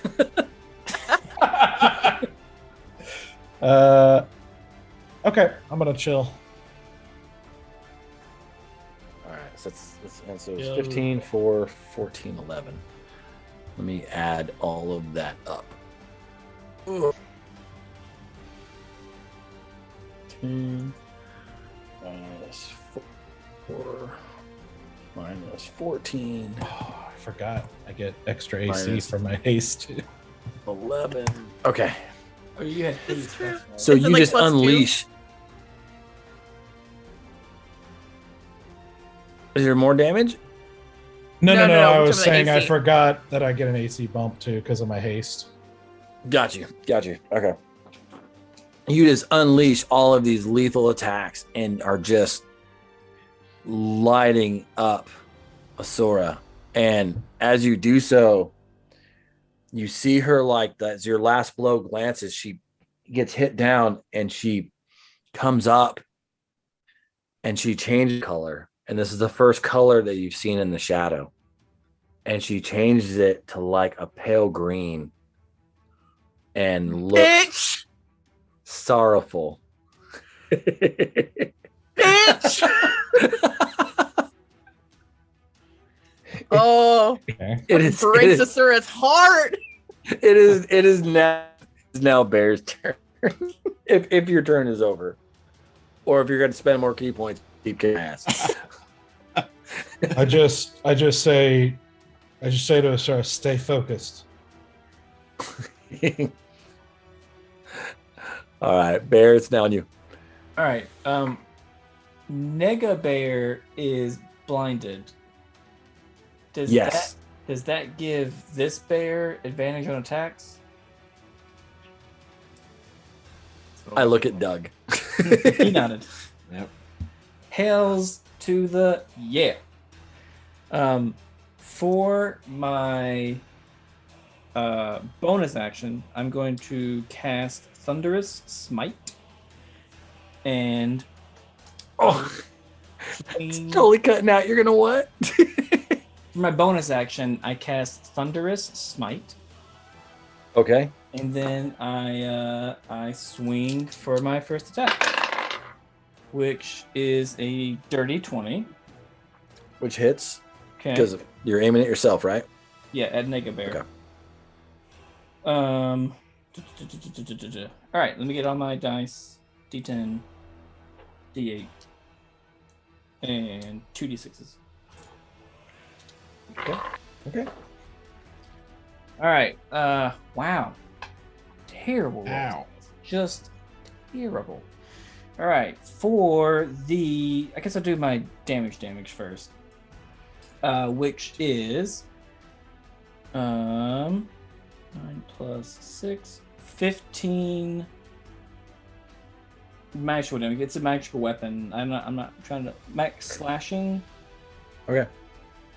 Then I think 2 radiant damage, so 15 on the sword, and then my spell Thunderous Smite only does 2 thunder damage, but when I hit him, thunder is like a loud thunder is heard, and I assume because this target is a creature, it has to make a strength saving throw or be pushed 10 feet away from me and knocked prone. You have to, the DC 16 strength saving throw. Strength saving? Mm-hmm. It's not good. It's a 9. So yeah, he is pushed 10 feet off and knocked prone. I like it. Just straight back? Or were you swinging to a certain direction? Ooh, do I get to choose? I will let you choose if he's going straight back or at an angle. Can I knock him? Shoot. There it is. Can I knock him towards? Is that Nega Inthrus at the bottom of the stairs? Yes, it is. Megathris. So you won't get a clear like knock to the side, but you will get like an angle. So if you want to go up at an angle, that's fine, or down at an angle. Okay. Down. Down at an angle? Okay. Yeah, down towards where we came from. There we go. Okay. Yep. Okay. All right. I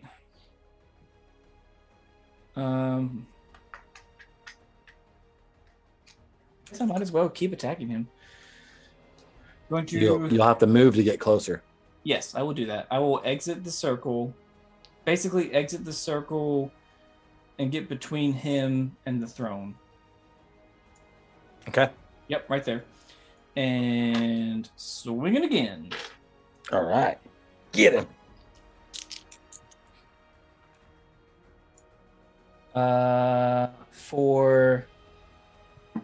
Wait, did I say dirty 20 earlier?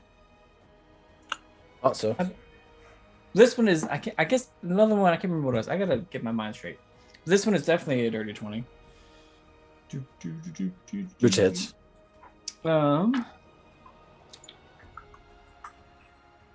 He's got something. I will burn a spell slot to do whatever it's called, smite thing. Yeah, that thing. Yeah, and I'm trying to find where he is not an undead or fiend, is he? Don't believe so. Let me double check. Fiend. Yes. He is a fiend. He is a fiend. Yes. Perfect. All right. So that damage will be.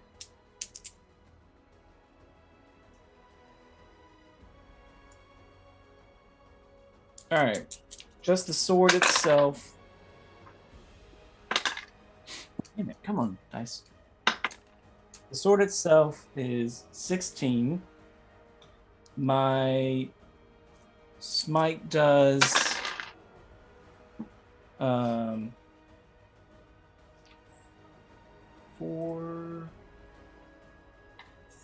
plus 3 is 7. Okay, so 16 plus 7, 23. Okay.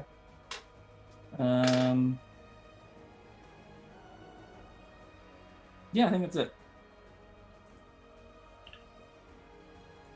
And those are both normal damage?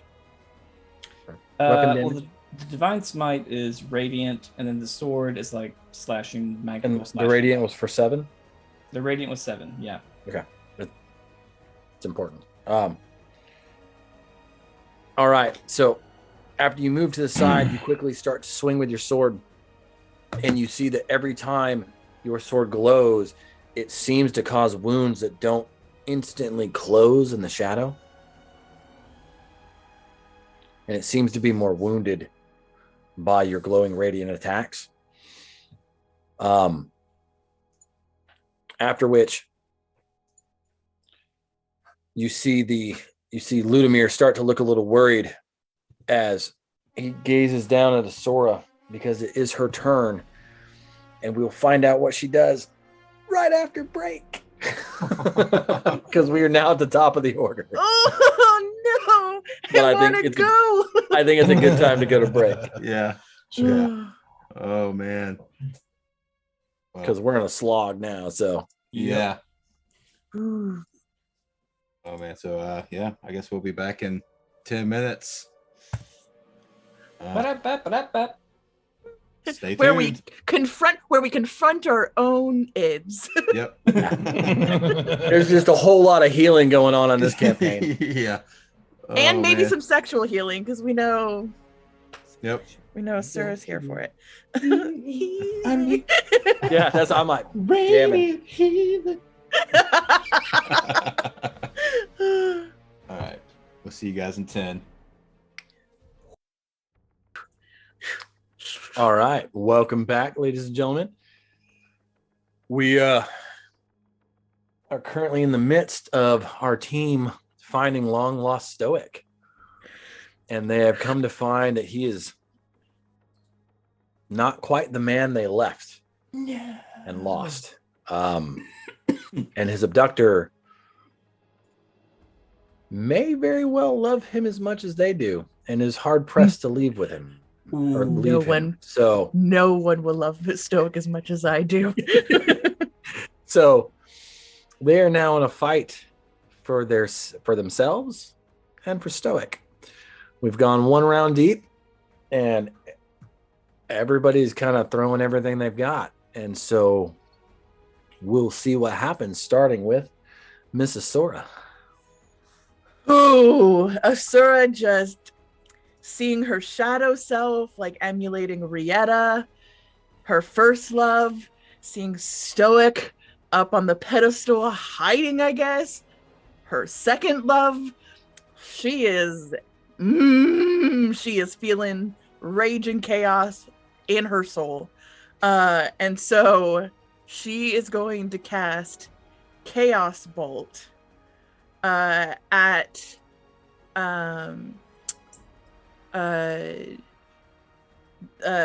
her shadow self, but she is going to twin it. And so she also casts it at Enthrus's shadow self. All right, so let's first handle, I will have handle to yours first. Yeah, so Asura, that is going to be a 19 plus 8. That hits. And then I'm going to roll for that is going to be 9 and 8 is a 17 for Enthrus. Sorry. I was thought you were. Sorry, I was rolling two targets. Sorry, I was rolling two targets. I was rolling. So what Enthrus. was Enthrus's? 17 to hit. That also hits. So they both hit. Cool. Then I have to roll 2 chaos die first. And those are both 4s, which means the spell is now going to jump again. I'm unfamiliar with the spell. Let it loose. Yeah, what are we doing here? So if I roll 2 of the same D8s, the spell can jump up to 30 feet to another target of my choice. It just can't hit the same target twice. I like it. Okay. So this is the Asura dice. So I'm going to deal with her damage first. So that's going to be force damage for the Nether Asura. And that's going to be 8 plus 4 and 4 is 8, 9, 10, 11, 12, 13, 14. 8 plus 14 is 18, 19, 20, 21, 22 points of force damage on Nether Asura. Okay. Nice. And then you see it pass through your shadow, rippling it in drastic damage. Good. And then I'm going to roll chaos for Enthrus's character. And that's 2 2s. So it's going to jump again. So that is going to be 2 is cold damage. So that's 4 plus 6, 9, 10, 15. 4 plus 15 is 19 cold damage on Enthrus's shadow. Okay. You see it pass through Enthrus's shadow, but not doing nearly as much as the one that passed through yourself. And I can pass up to 30 feet. So the spell that attacked my character first hops down to Easy's shadow. Does it do the same damage and same attack? No, I have to roll all the damage again. Fair enough. So that's going to be 17 plus 8 to hit Easy's. That hits. And then the one that hit Enthrus hops to Valen's shadow. Okay. Actually, no, to Let's Bear's see. shadow, which I'll roll with advantage because he's blind. And That is. Let's handle. Oh, you already rolled it. So what did you roll? Sorry, a natural 20. That hits. Let's Okay. let's handle easies first. Okay, cool. Then I rolled d8s, 2d8s, and that's a 6 and a 1. So that does not jump again. And that's going to be poison and acid damage. So that's going to be 6 points of poison damage and 1 point of acid damage. Plus, oh goddamn, 6 times 3 is 18. 18, 19, 20, 21. What's 22, the 18 23, for? 24, 25. On my sneak attack bonus because my ally is within Okay. range. And how much damage is that? So that is going to be 6 and 3, 18, 19, 20, 21, 22, 23, 24, 25, 26, 27, 28, 29, 30, 31, 32 points of damage total. So as this bolt strikes Easy's Nega Easy, you see that the bolt strikes and liquefies into poison and acid, and it almost just rolls down the shadow itself, not doing much damage. Jesus. But the fact that he was so caught off guard and the last part of the bolt seems to strike him true. And excellent. Mwah, chef's kiss. Then I rolled a nat 20 on Bear's shadow. yes, you did. So I'm going to roll my chaos. That is going to be thunder and acid. Okay. And that's going to be 6 and 6 is 12. 12, 13, 14, 15, 16, 17, 18, 19, 20, 21, 22, 23, 29, 30, 31. 31 points of damage for of acid and thunder. Acid and thunder for Bears. Is that double? But it doesn't. And then it doubles because it's a nat 20, so that's 61. I mean 62. So 31 double to 62. And Doug, you'll have to correct me on this. But it still stays the same type of damage, correct? Sorry, I wasn't paying attention. On nat 20s, the dice double. Yeah. But if it's nothing changes double... about the type. Yeah. Okay. Yeah. So that's 60. That's 62. Okay. So as it releases, it is one of the loudest bolts you've ever cast in your life and that you've ever seen. Like Easy's bolts, you just like, they never sound like this. And it is thunderous and ginormous, but the shadow does not seem to be as affected as it should be by the damage. With 62 points of damage. Yes. Jesus. Just has resistance, basically. Yeah. I hope at least some of you are keeping track because you guys keep. I know what I can do. I mean, Okay. We're wrecking them, and it's Yeah, It's but you guys doing- keep using the same damage types. Well, see, mine's a chaos bolt, so I have to roll the damage type. I don't get to choose what damage type. That matters. It's chaos. That's why I chose it too, because I was like, I don't even know what damage types I should use. I'm just gonna let chaos reign. That hat was bugging me. We're switching hats. Yeah. So that's what happened. I don't get to jump anymore, but I get to cause a little bit of chaos. I don't have a tri-horn hat, but this is where we're going. That's fine. So that was my action. For my bonus action, I am going to, because I'm still shiny and bright, aren't I? Yes, you are. I'm gonna disengage from my self again and move back like another 20 feet into this medallion center area. even though I know I'm like dead center, like bright shining middle of the room target if ever I was one. The worst thing I could ever want to be as an assassin. A bright shiny target in the middle of the room, and especially with all these scary spears in the middle of the room. I don't like any of this, but I just for some reason feel like that's what I should be doing. Blacktooth comes running up the stairs to like follow me and is going to take an attack on my shadow self again. Okay. That's not great, Bob. That's going to be a 7 to hit. That does not hit. Okay. Well, that was fun. Is that all you wish to do on your round? That's all I can do. All right, Valen, it is up to you, sir. All right. So, okay. Clarification, because I feel like things might have changed and I might have missed something. Is the shadow still occupying the same space as me, or did it move? My shadow. Oh, I didn't move him. I apologize. He is still occupying the same space as you. Yourself, literally. Can I separate from him? You can stand by because there was something that incorporated and I forgot. Hold on.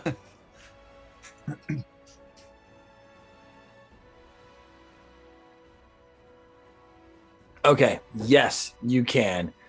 But as you do, those are not D10s. Oh no. It's not a lot. You take 8 points of force damage. You were actually supposed to take the 8 points of force damage when it entered your space. I just forgot. So for flavor, it's happening now that you're trying to leave. Gotcha. Okay. Well, I am going to back out of that space toward Asura and Thris, that whole party. So you have one here and one here. So are you... No, I'm just taking a single step back. So I'm just going right here. Like I'm still within melee. Okay, you're just trying to get out. So you're still within melee of Enthras's and your own. Yeah, I think you grabbed my shadow by accident. I did. Yeah. They're Too many layers. Yeah. Yeah. Okay. There you go. All right. So we're going to be taking some unarmed strikes here. And no, I'm not going to do it on this one. I want to save it. So yeah, just a single roll. That's a dirty 20. That hits. All right. So got the gloves and all that fun stuff. So 15, 19 points of damage. Yes. Okay. And instead of taking advantage, I rolled 9 points of bludgeoning damage. Yeah, I think and that's against yourself? Right, against the same, my shadow self. Right. The second one was 9, but the first one was... Sorry, what was that? The first round of damage was... Total 19. 19, okay. Yeah, with 9 points of it bludgeoning and... Right? No, sorry. 6 points bludgeoning. I'm not too sure I remember what these things do. What the damage type is. Hold on. Sorry. And 9 points of force damage. Okay. And as you make these attacks in rapid succession, you see your shadow just almost like a stumbling boxer version of yourself, hardly staying on his feet. Cool. Well, instead of taking advantage, I'm going to take 9 hit points back. Because that's where I rolled on that. I almost forgot what I had. Okay. So, yep. We're going to strike again. Same thing, unarmed strike. That's cocked. That's a natural 1. Awesome. So we're not hitting on that second one.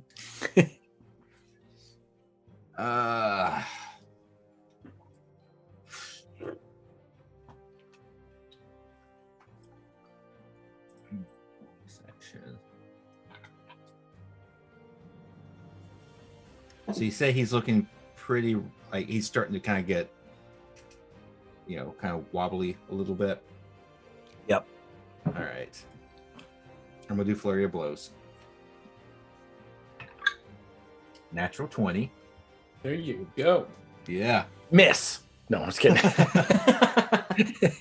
No. 18, 22, 44, 48 points of damage. Sorry, 44 points of damage? No, 48. 48 points of damage. 48 points of damage. Yes. Okay. And that's just the one attack of the flurry of blows? That's just one attack of flurry of blows. So as you rear back sweet natural 20. and you center your key and you get ready to just unleash a rapid fire attack, you reach through with your first and it goes straight through the shadow. And as you rear back for your second attack, as you pull your hand out, the shadow just melts. Ooh, and you suddenly notice that you have no shadow. None at all. Like I have no shadow. Correct. Do I feel it weird or anything? Just like no, but as Does you his guys teeth notice, grow longer? like as your shadows have been moving around this room, there's still been a fine line that has reached and is still attached to yourself. And as that shadow dissolves, you find that there is no natural light in this room. It is nothing but moonlight, and that you have no shadow caused by it anymore. Okay. Interesting. Well, I have one. I don't know how that works with your flurry of blows, man. Sorry. Oh, no. You killed it. Yeah, no, I guess I've got one more left, right? Like I can move over and I will allow it because it is within melee range and you don't have to move. So you will get to finish. You could finish your blows against this one here. Yep.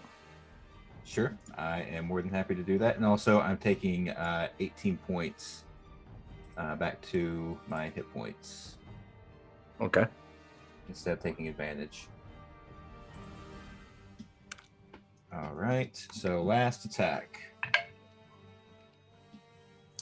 Man, this is the night. Like 2 20s and 2 1s. So yeah. All over the place. I am like, yeah, okay. Night and day. Sweet. Yes. Well, I would like to move out of the circle of moonlight thing. So can I move up the stairs? Or is it too tight? How far? Because you are within melee range of Entrus's Mobile shadow. feet. Mobile feet. I don't even have to take disengage. I just get to step away. The stairs are not wide enough. You would be able to do that on the first one, but you would have to take one from Asora's shadow if you continue to the top of the stairs. How high up is the platform? Yeah. It's 10 feet. So if you wanted to attempt to go around, yeah, and not use the stairs, you could. Let me do that. I'm gonna do that instead. Okay. How much movement do you have? Parkour. Yeah. All of it. 60 feet of movement. Okay. You know. 16. All right. So you got. Wow. What happened? What? Oh. My roll 20 disappeared. Uh-oh. Oh. So There it please. Okay. Hopefully I didn't mess anything up. I want some more. No, still looks good. Okay. So yeah, you can move around over to here. Please give me an athletics check. Right. Athletics. As like a super monk. Natural 20. Here. So 25 overall. Why not? Let's just 20s and ones all night long. All right, so you disengage, like you move back before Enthrus' shadow even knows that you've moved, and you quickly round the fire and run up, and you step off the tail of this horse, doing like a double half gainer in slow motion as you look down at Easy and give him a little wink. Hey. As you then land quickly on the platform. So you will not lose any of your movement for that athletic check. Okay. Do you want to move your entire 60 feet towards the upper stairs? What? Or did you want to stop near Sora? So you went 15 feet plus 30 feet. So that's 45 for you to be right about here. So You've got another 15 15 you could go if you wanted. You know what? Yeah, I'll go ahead and do that. I'll step out. Okay. Front. Okay. You were going to lose a few feet if your athletics wasn't spectacular. So, all right. Cool. I'm done then. That's my turn. Ooh, okay. So, as you end your turn, you easy would notice that the ring of moonlight suddenly starts to move. And I have movement. Where do I want to go? You guys are 1, 2, 3. Yeah, I'd bring it closer. Sorry, guys. And as the shadows shift, the moonlit beam begins to move to the center of the stage. Because y'all are closer. And I need you guys to make a wisdom saving throw, you and Asura, please. Another trucker. Oh, no. I'm telling you. I would help, but I'm really far away. I know. That was a 4. A 6. Okay, both of those are fails, so you Yep. both take the full 11 points of radiant damage. Oh. Cool. Fantastic. Love that for me. And it is now Cool. No doubt. it is now the shadows' turns. Mm-mm. Oh, so let's see. We will start clockwise again, starting with easies. So this one is going to quickly roundabout and make an attack on easy, which is a 15 plus 6. So that's a 21 to hit. Easy. Shield. Okay. So, and does that raise your AC? No. Half damage. Does that raise your shield or half damage? I don't know what shield does. No, shield raises just AC by the 5. AC so his AC is 22 now. Yep. Oh, so it shit. wouldn't hit. Yep. So that's a miss completely. Yep. All right. Your No, easy shadow. sorry. I'm gonna take it. I'm sorry. I take it. I forgot that's not what I want to do with my reaction, so I take it. Okay. Oh. Sorry. I'm not complaining. Hey, you're playing two characters tonight, so Yeah. Wait, I want to see Easy act out, like going from shield to. Nope, just kidding. I'll take it. No. Okay. So you suddenly see the shadow form of Easy take his staff and extend it out, and he swings it in a wide sweep at himself. And Easy ducks as it slowly goes overhead. But as it passes, you notice the younger Shadow Easy whips his hair and shoots a mind spike directly at you. I didn't think our characters could do our own specialty moves. It's flavor. Yeah. So this giant mind spike of shadow strikes through you, doing 17 points of damage, physical damage. Okay.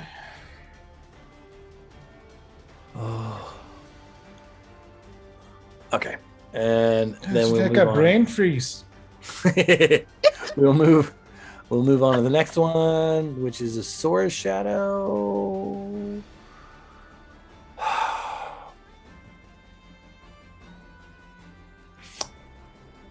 Sora's Shadow is going to attack the Shadow Dog.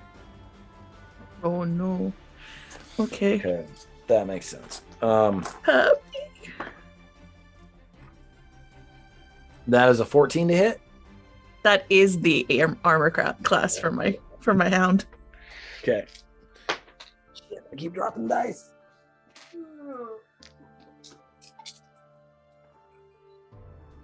Oh, Don't like that. that's a 22 Of damage? damage. Yes. He's still up, but he does not look good. Okay, so you just see Sato Sora pull out her life drain dagger, and suddenly pull a second one from her belt and come into the neck on both sides of the Shadow Pooch. No. Enthras's shadow is going to round it out. Enthras, as that one attacks, Enthras uses her reaction for Sentinel to make an attack on Asura's shadow. Fair enough. I love that she's defending my dog.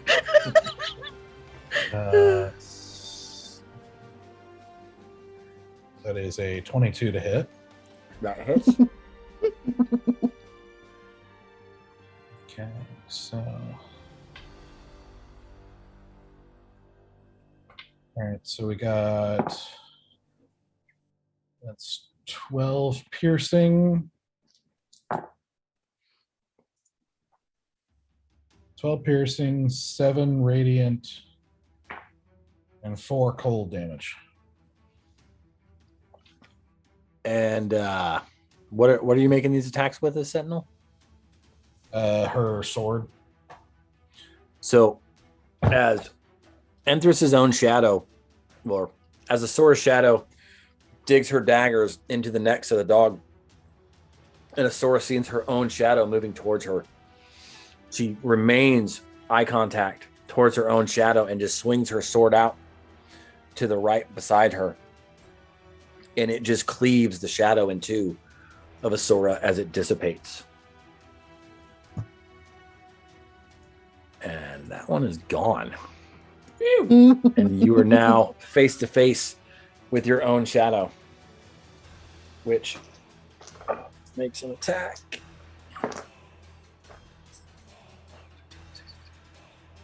22. Nope. You say no? With my haste, nope. Cool. Land your shadow's turn. And then Bear, we are supposed to do something. On Easy's turn, something happens. On Easy's turn, it rolls a saving throw of some but type. not on the shadow's turn itself. Yeah, No. So Okay. He's still blinded. if He's I still understand blinded, correctly? which I assume gives him disadvantage on attacks. Yep. Yeah. So he's going to attack you, Bear, with a 19 and a 19. Wow. Okay, yeah, that hits. Yes. That was an 11 on both rolls. That was good.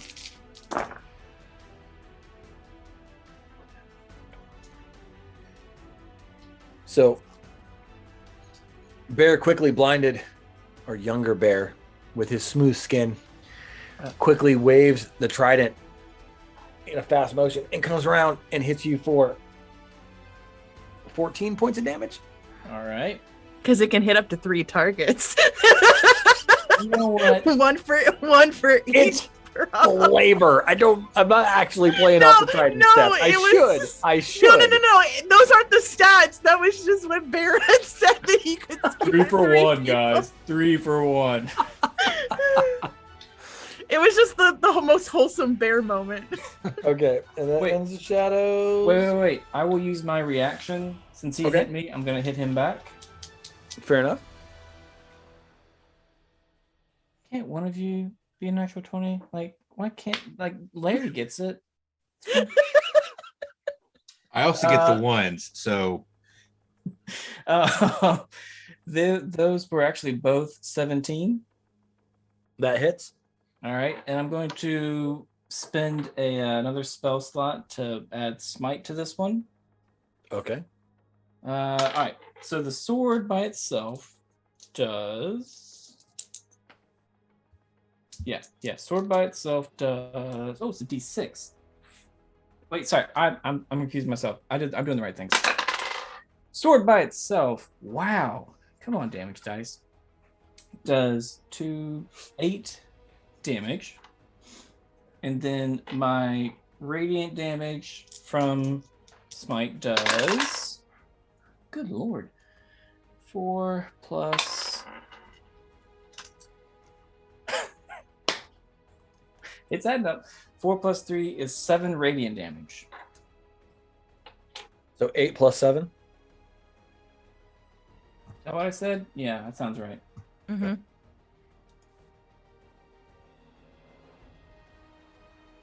Okay. Where is that?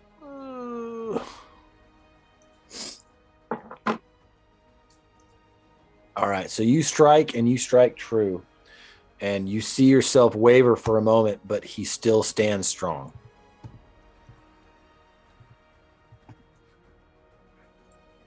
Got a sturdy And- shadow there, Bear. Thank you. Thanks for They're noticing. all pretty sturdy. All right, and then if that ends your reaction, it is now Ludomir's turn. Luda, Who dat? get back! You don't know me like that.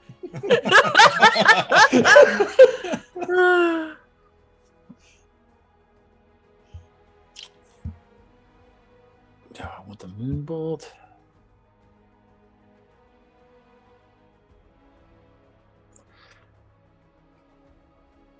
Holy. Okay.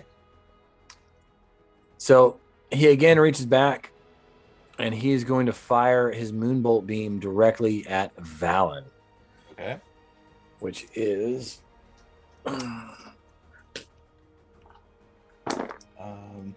Hold on just a second for me. I gotta see how this works to make sure I can use it. Oh no, never mind. He's not within 30 feet. yeah. No.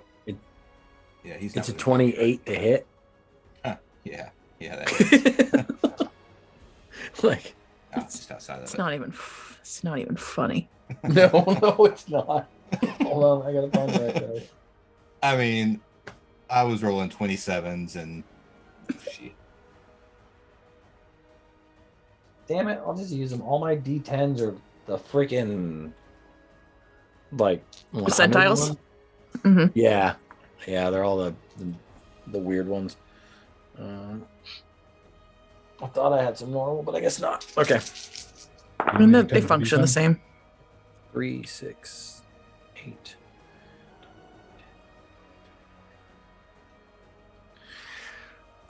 So he reaches back and fires and does 24 points of radiant damage. Gotcha. Cool.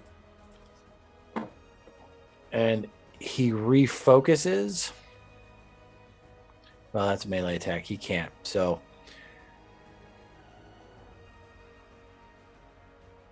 yeah, that will end his turn. So that moves us on to easy.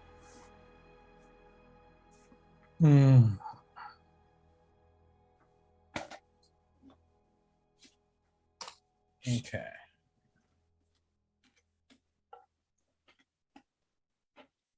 Ah, the shadows.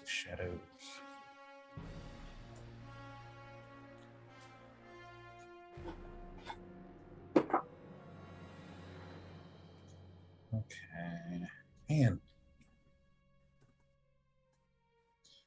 Dude, Easy has I'll have to explain this later, but like he's built him like a bard. It's weird.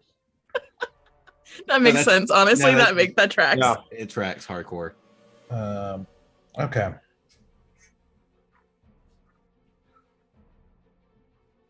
All right, so Easy is going to. Well, let me make sure. Oh yeah. Shit. So Okay. Easy is going to brandish his staff and say, "I have a burning question for you," and cast. He's going to use it to cast a 7th level fireball. Oh my god. Jeez. Okay. That it's on par. That's insane. So, all 3 of those shadows, which of course sculpting as well around friend base, all of them need to make a dexterity saving throw. For me. Oh wait, roll for my shadow. Oh, on Easy's turn. Yeah. Yeah. So hold on. What am I rolling for that? It's like a wisdom saving throw. Hold on. I thought I wrote it down. Where is that? Prismatic Blinding. spray. Shadow 3 blinded. Blind wisdom saving throw. Okay. All right. Here we go. Shit. It's an 8. That's a fail. So he gets bamfed to another realm.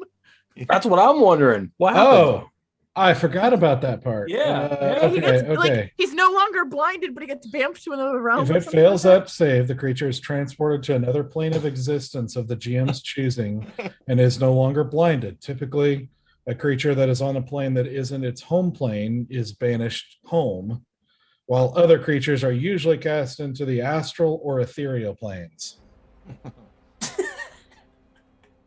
Okay. So, I forgot about that.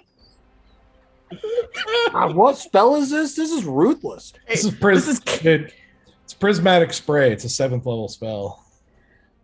Chaos Wizard at it again. It was So suddenly, it's a random effect. It's like, and this was like the second best effect it was like lavender. Was it like lavender or something, or periwinkle? Yeah, violet. Or something? Violet. Yeah. So suddenly, after Bear's duking it out with himself, the shadow just vanishes. Yes. And is gone. And if you could see this shadow, you would see that he suddenly appears in the shadow realm. And instantly smiles and just feels a sense of peace and is so grateful to not be the puppet of anyone else. And he just drops his trident and starts to walk in like a jolly jaunt. Like, you can tell by the way I use my walk. And he just takes off into the sunset. So he really is the shadow of Bear. Like, He is. Really is. Yep. That was the most Bear reaction to being rendered into another plane of existence. That's what I was trying for. Okay. Back to this like Super Saiyan fireball. Yep. Ooh. Kamehameha. Yeah. Did I make the saves? I don't think I You did. have not. I failed. So deck saves on the other 2. Deck saves on the other 2. Okay, starting to the one to the left. That is a 19. Fail. And the one up top is an 8. Fail. So both of them are going to take full 12d6 damage. Holy shit. So that's Fire damage, I assume. 44 fire damage. Okay. And this unholy fireball of just nastiness emerges from the center point of where Easy casts it. But like with Asura's reaction, you notice that as the fire bathes the shadows, it does not quite do the amount of damage that you were hoping for.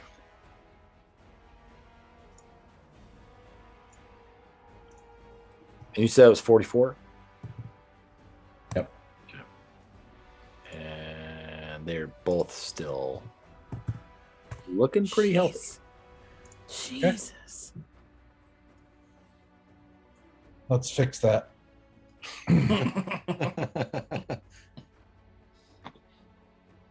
So it's Endress now, right? If that's it for his Easy's turn, yes. Yep. He didn't really have any bonus actions, so. No. So for Endress.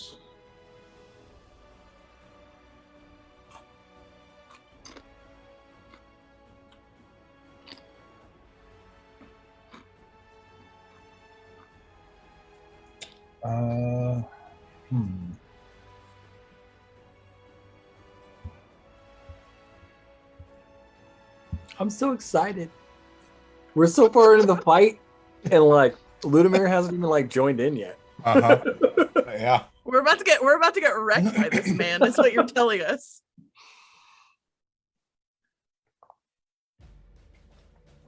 It just makes me feel like I finally got it fine-tuned. Well, this is good. All right. So she's going to make an attack on the one in front of her. Okay.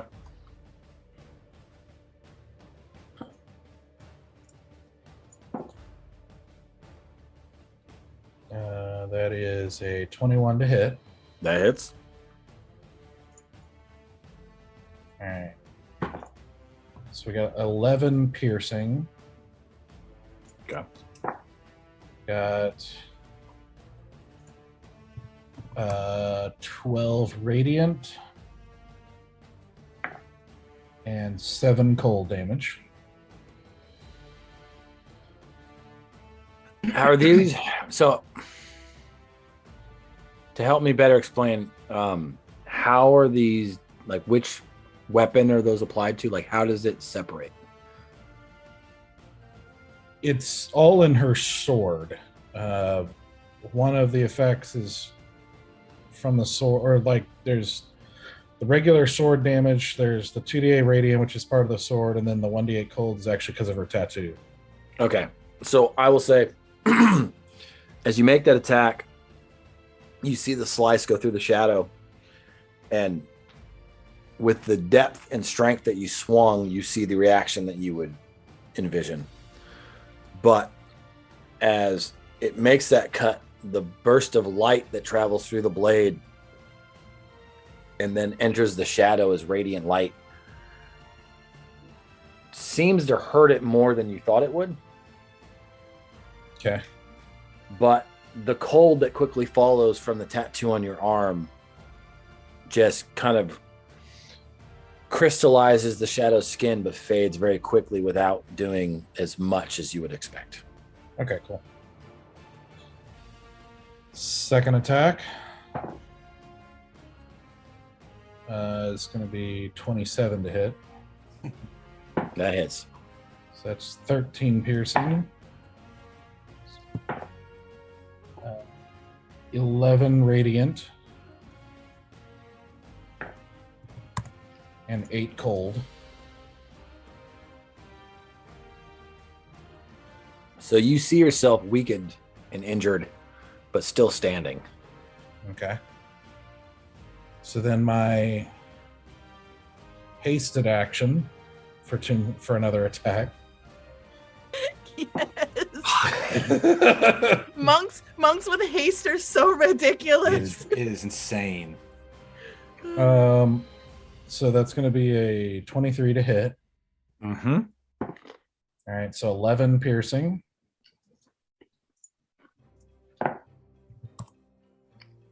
13 radiant and 7 cold.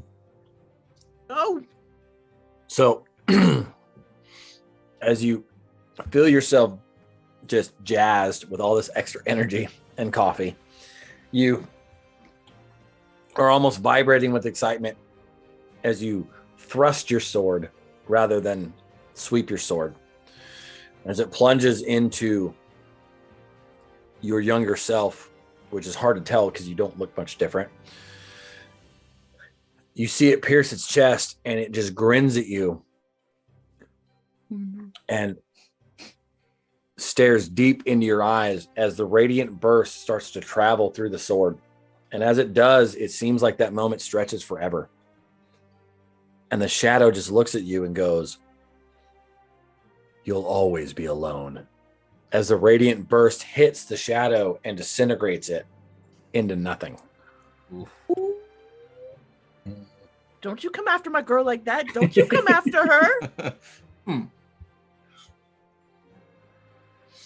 And it is gone. Okay. So in a split second, I just say, "I know." And then in a blur of motion, I am running up to him. How much you got? I have doubled, so I have 110. Jeez. Shit. Okay. Dude. All right. Haste. You make it there with ease. Haste. Sure. Now, I will say, are you going around the moonlight, or are you running through it? Let me make sure. It depends on if I can. So 30. Dancing in the I think you I mean, can. I just don't know if 75. you, Yeah. I just don't know if you would. Yeah. No, I did not like the radiant. Okay. In fact, Mhm. so I'm pretty antsy about it. So Okay. yeah, I definitely run around it. I definitely can. Okay. Then you make it up to him going around. To make my second attack on that hasted action. Okay. And Thris is so much. But for a natural one. Oh. But there is no way I am not doing flurry of blows on this. So Queen, my queen. She would have been our queen if we could vote for her. Dude, that's why I So want haste cast on me all the time. Just give it to me. haste Just give it to me. is I need it. I need it. so I good. don't know if I have to narrate this, but I'm going to because it's awesome. Okay. So as you run up there and suddenly appear almost out of nowhere and take your first swing at him, he's caught off guard, but he is able to dodge it. Mhm. And upon doing so, he's going to use his reaction to shadow slip. And he manifests shadows and illusions, which I know you have true sight. Okay. So you are able to see through them, but it is still almost, the illusions themselves are almost blurring your vision to him. And the attack roll is made with disadvantage. Okay. Well, it's a natural one, so like there's no point in re-rolling it. Sure. And like I will say it's only for that first attack. So if it's flurry of blows and you have multiple attacks, it was just disadvantage for that first one. Yeah, well that was the sword attack. So then Well, the flurry of not blows. not your second hasted attack, but the actual flurry of blows first attack is at disadvantage. Okay. So it's not quite an illusion. Yeah. Okay. All right. So then the first flurry of blows is still awesome. Oh no. 26 to hit. Yeah, that hits. At disadvantage? And Thris is At so disadvantage. much. I I had to rolled try. a 14 and a 16, so yeah. But it's cool in flavor because, like, basically, to everyone else, you see like multiple shadows coming out of him and moving and like going through Enthris and attacking her. But from Enthris's point of view, she just sees like in the Matrix when they move too fast, almost like shadows of it. Like she still sees him, but she sees these like little like see-through vapors of him moving in front of her, but can still focus on him himself.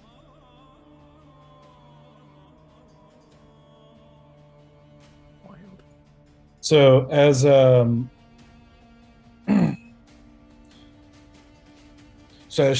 she does this and he's able to just barely dodge out of the sword just for flavor. Like she grabs him by the neck and you see like the bared fangs as she just goes, "You should have taken the deal." And then she just like pummels him twice with the sword hand, like in the pommel.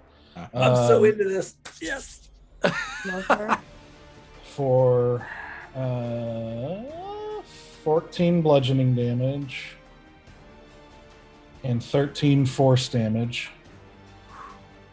And then the second flurry. Yeah, that definitely hits.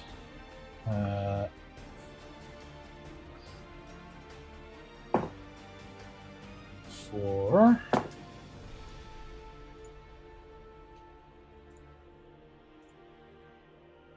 11 bludgeoning and 8 force damage. All right, hold on. So that was 13.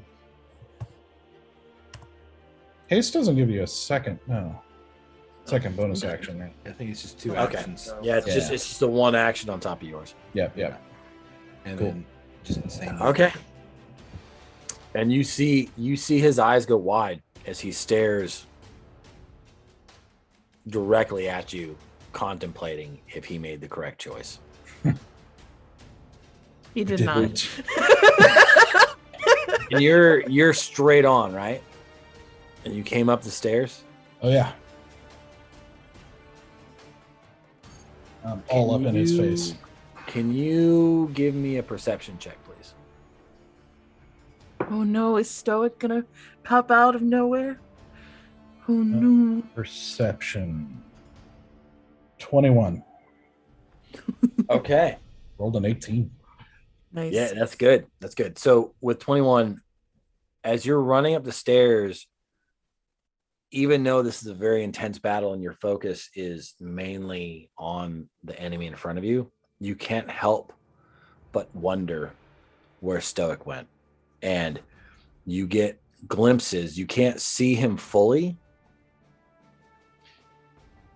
but you do see parts of his body like elbow and shoulder and knees, and you get the impression that he is behind the throne, hunkered down in almost like a cradled position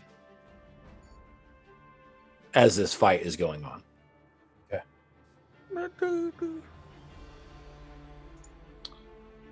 And is that the end of Entrance' turn? Yes. Okay. Bear, that is to you. Wait, just to ask, does he need to make any sort of concentration save for like the moonlight effect or anything like that? No. Okay. It's a layer effect. It almost acts on its own. Okay. Just Yeah, just definitely check if anyone's holding concentration. in the words of Tara, thought I'd try. That's valid. He does have some spells that are concentration that he's not used yet, but Okay. the layer is not one of them. Doug, I appreciate that. That is an honor. That is an honor. Just to be nominated. Thank you.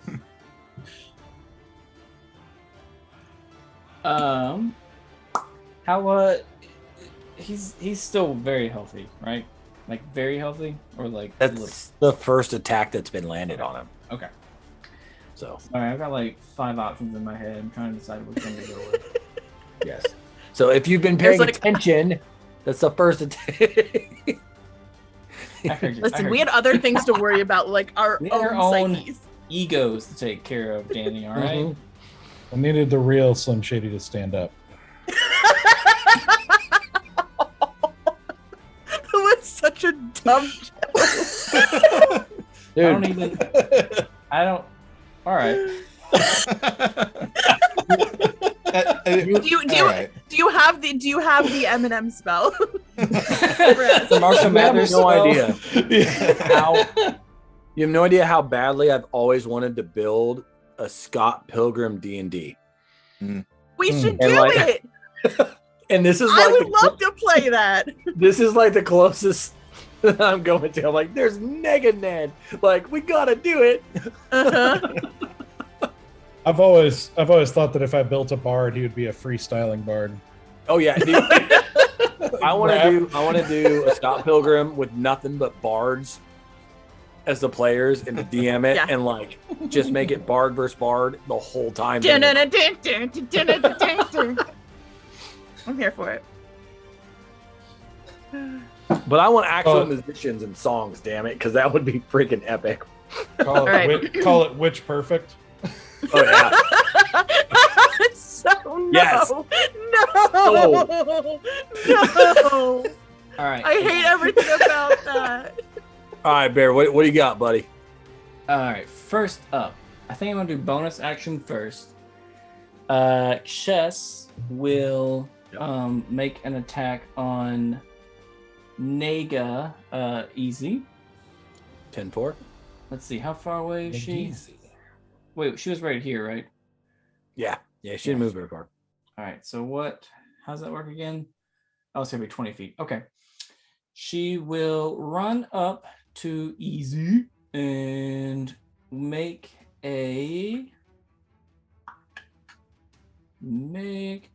bite attack. Okay. And that bite attack will be. Ooh, damn. All right. 7. That does not hit. Okay. That's my bonus. I will then move up the stairs. I run How up much the range do stairs. you get? Huh? How much range do you have? For my movement, 30 feet. All right, that'll get you just to the top of the stairs. I run up the stairs, have my sword, double-handed sword, and I look at Asura and I say, in giant speak, I go, Asura, how would you like to move twice as fast as you do now? And I hold my hand out and I cast haste on her. Oh, no way! Yes! I didn't understand. Okay. I didn't understand a word. It was just a bunch of garbled sounds. But then I felt that tingle, and I'm just like, I don't know what you said, but thank you. Kick his ass. I love it. Is that all you got? I think that's it, because haste is an action, and that's a bonus, and I moved. So yeah. That's a big action, though. All right. All right, so okay, just to triple check, AC as +2 to AC. Yep. While I'm hasted, I Yep. get an additional action. Yep. That can only be used for certain things. You have to read it. One weapon I'll attack. I'll paste it in chat for you. Okay. Thank you. Thank you. Because there's You also some like invulnerabilities too, I believe. You have advantage on dex saving throws. Yeah, I think that's it. I thought there was like you can't be frightened or something like that. Or maybe I'm thinking of the Feast of Heroes. Yeah, Yeah, that was the feast. Yeah, that was the Heroes hero's feast. Okay. And your speed is double. And you get +2 to AC. Yeah, and then my speed is doubled. Okay. Oh. Thank you. I appreciate it because I was like, Well, that is gonna make my next action a lot cooler. Well, that was well timed because if Bear's done, we are now back at the top of the order, which takes us to Asura. Okay, perfect. So feeling that tingle inside of me, I have a technical question that I need to ask really fast. Sure. If I were to cast invisibility, am I still radiating that radiance through the invisibility, or am I actually invisible? Let me. It's not just invisibility, greater invisibility. It greater invisibility. It's kind of a weird spell. Yeah. So let me look at it real quick. Because the thing about the only difference between invisibility and greater invisibility is that I can attack while in greater invisibility, and I don't become uninvisible.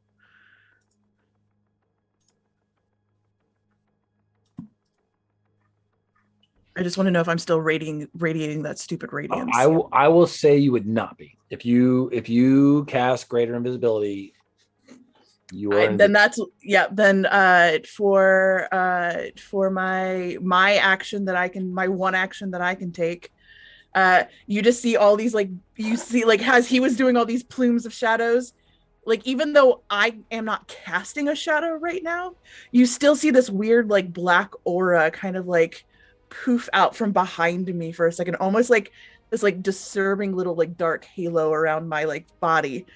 And then I just kind of wink, and just poof, go greater invisibility. All right. And so with my hasted movement, I will take my movement and just go booking it up the stairs. Yeah. Just all the way up. Yeah, 60 feet. Yeah. And then what I'm going to do is, because I'm extra, I'm going to jump. So you're going within melee? Yeah. Okay. Is that I'm going to jump up towards the throne, take out one of my swords. Hold on, let me find it. Or one of my special daggers. My life drain dagger, because she's still here. I take out my life drain dagger and I just, like, shove it right into, like, the side of his head. Yeah. Just gonna do that. Give me an attack roll first. Be a 19 plus 8. That so 27 to hit. That hits. And then because my friend is in range, I get my sneak attack damage. Plus I get my one. I don't get a lot of damage on this thing, but I still have lightning, which I always forget about. You have in this roll, don't you? Because you're invisible. Do I? Isn't that how invisibility works? Yes. Yes. Normally, but not against him. Okay, well, I still landed it. Because so then that's gonna be. Because Enthra sucks, and so does he. God damn it! He can see through invisible. Mother trucker! I wasted such a high level spell for nothing. Man. Oh, it's fine. It's all right. Just to let you know. Yeah, that really fucking sucks, but that's fine. Well, that really twists my panties. So that's gonna be a 1d4 plus 3, so that's 6 damage. That's 6 piercing damage with the dagger, plus an additional 1d4 lightning damage, which is an additional 2 lightning damage, plus my sneak attack damage. Oh, that's painful. 6 and 6 is 12. Okay, lightning. Plus 5, 17, plus 4. He's got less immunity than the shadows did, so. And so that's 21 for my sneak attack damage. All right, so sorry to make you do that, but give that to me again. Most of it was lightning and piercing. Okay. 6 piercing, 2 lightning, and then 6 and 6, 12 plus 5 is 17, 18, 19, 20, 21, 21 sneak attack damage. Okay. So as you run up these stairs and jump, you use Enthris, and you place your hand on her shoulder, and you, like, do the whole sideways body thing, and you come down with your knife. And in that split second, he has that, like, Superman versus the Flash scene, and he just like is frozen, but, like, looks at you, and you know he sees you. But yet he's not quite fast enough to get out of the way of the blade, and takes the full damage of your attack. And because I still have a little bit of movement left from that, I jump behind the throne. And I'm guessing I see Stoic there, because I jumped behind the throne thinking that I was going to find, like, cover. Yeah, you got enough. So there's not enough room. Are you trying to hide? Because there's not enough room with Stoic back there. No, I can't hide because I already used my... No, I haven't used my bonus action yet. You still have a hasted action too, right? No, she used that. No, because I only okay. have one action as a rogue, so So- the haste action was my attack. Because So my you- action was to cast was greater invisibility on myself.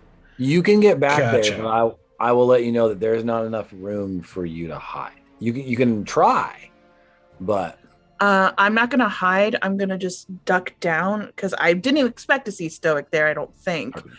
Seeing Stoic there, I just immediately kind of like duck down, and I just lean over his like curled up body. so you land and you land next to Stoic, and as you look at him, it is a sight that you've never thought you would see of Stoic.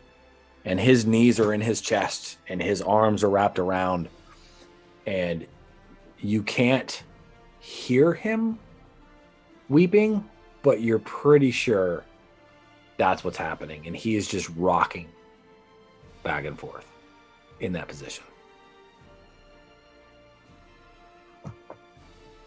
I'm kind of frozen seeing this because it's like all I want to do is hold him and tell him he's safe, but I'm almost too scared to touch him because I don't know how he's going to react to it. Plus, I'm invisible right now, so he would just feel like invisible hands on him, and like the last thing I want to do is scare him even more. Which, by the way, I gotta redcon two things real quick. Enthris, would you killed your shadow? Everybody who has killed their shadows has felt them fade away and disappear. But yours hurt. Not physically, but seeing your shadow, the one thing that you haven't had since you've been turned, it almost felt like it took a piece of you with it when it went away. And I meant to do that when you struck it, and I forgot. And the second is, Asura, your hasted action and like running up the stairs and jumping and like all that was like super badass. The only people who saw it were Enthris and the bad guy. Yeah, that's fine. Okay, just so you know. I'm perfectly aware that was not a performance for everyone's eyes. Okay. if that is the end of your turn, we are on to Valen. Sorry, Jeb, were you saying something? I was just gonna say, Bear thinks to himself, what a waste of haste spell. I mean, whatever, Tails are invisible, that's fine. I'll haste somebody else next time, I suppose. Yeah, you hasted her and she just disappeared. You didn't see shit. It's all right, that's fine. You cast Baby haste boy- and you're like, baby- what did I do? Oh crap! Kill the Sura! I said haste, not vanish! That's great. Did I cast the wrong spell? There's a lot in this ring. All right. So, same thing that happened. I don't remember. I think it's the first fight we did here. This white light kind of starts to overcome Valen, and his eyes go like a milky white. And we're doing channel divinity, blindly trusting to luck. Get you, cleric boy! Come on! That's right. And so now we're going to run up to the big bad here. I keep wanting to say Lumiere, and that's not right, but that's what I want to say. And I keep wanting to say ludicrous. Eat this candle, boy. It's a French rapper. That's what it is right now. He just got 2 candlesticks of moonlight, man. Yeah, Just that's right. try to be peaceful. Okay. So normally I'd be rolling at disadvantage, right? Because of the shadow thing that he's doing. Mm-hmm. Okay, so it's just a straight roll because this gives me advantage. Which dice? Right. This dice. I don't think I put disadvantage on you. I thought any attack against. I think it was just a reaction to my attack. Oh, okay. Yeah. Sorry, I thought it was. Well, then I get this advantage. Sweet, I'll take it. Yeah. This is also with. It's the staff of striking, so this is going to be a From that distance, or did you run up? I ran up. Yeah. I Okay. ran up. I won't even check because I know you're a monk and you two can just go wherever the fuck you want. Pretty much. Okay. So this is more like flavor questions. How high is the back of the throne chair that he's in right now? Oh, it's way oversized, dude. Honestly, so as you guys are closer and you realize, like, he's not that tall. He's got Aw. like, and as you get closer and you notice the tricorn hat, it's like a velvet Napoleon. Like he's all like purple and pastels, and his outfit legitimately looks like Napoleon, but with a little like hipster goatee. Okay. And pointed chin. And so this chair is probably about 15 feet at the back, which just looks even bigger at the fact that he's like 5'2". So how do I do this then? Because I was originally going to like wrap around and kind of pull the quarterstaff up against him and bring him back against the chair, but that might be a little high. you can, but not from the top. Yeah. It's not at his height. It's pretty narrow because it's one of those chairs that like is like body width, but like expands as it goes up. So at his height level, it's not that wide across, and so you could collapse the bow and hold it. Okay, so yeah, for flavor, because it's still going. I still want it to be an attack, but this is for the sake of flavor. So yeah, doing this at advantage. That's a 21 to hit.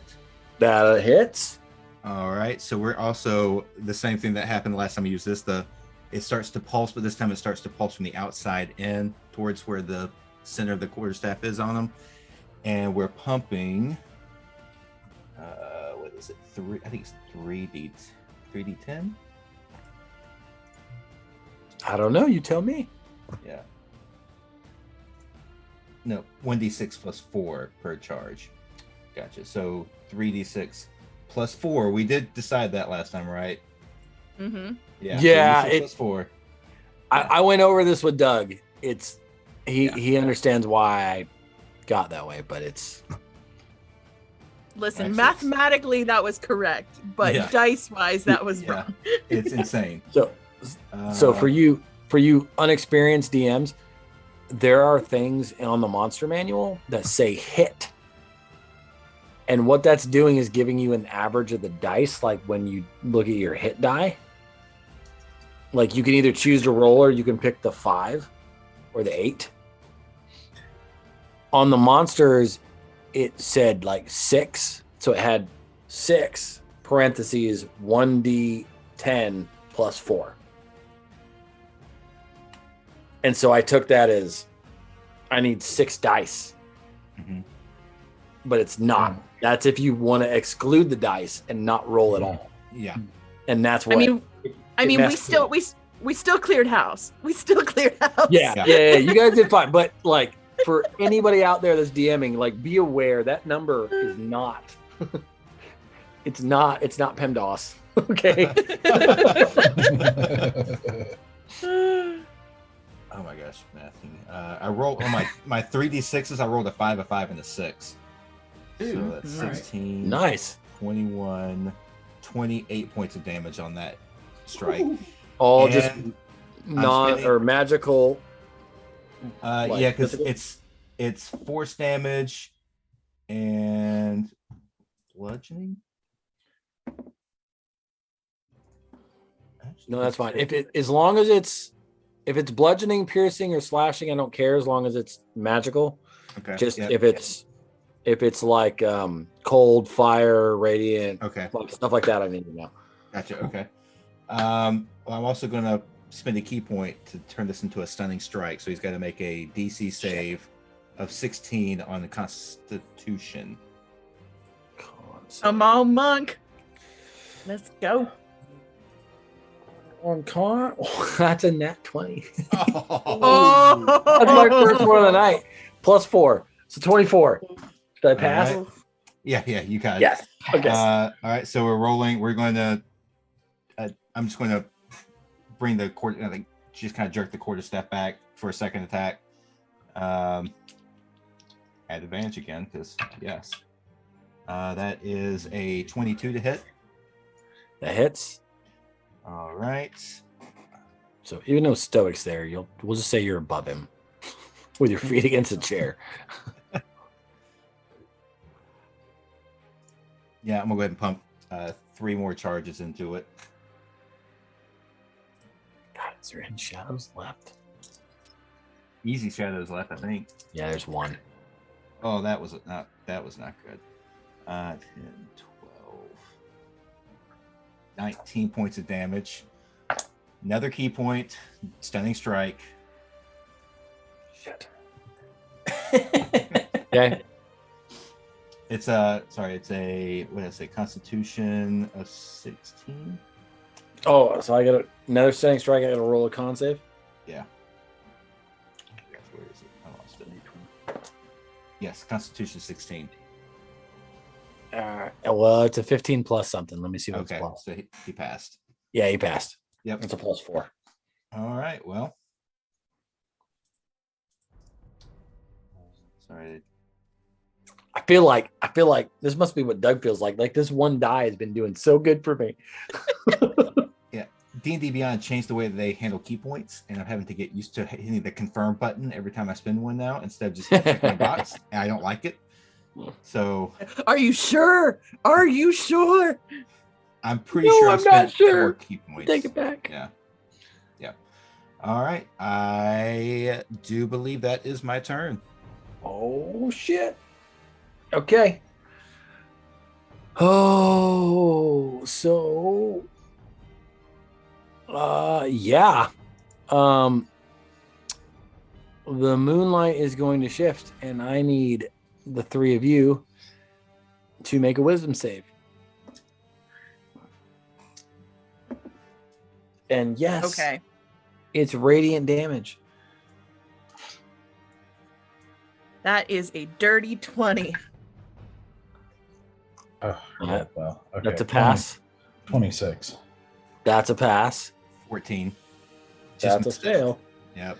So for those of you that passed, it's half damage.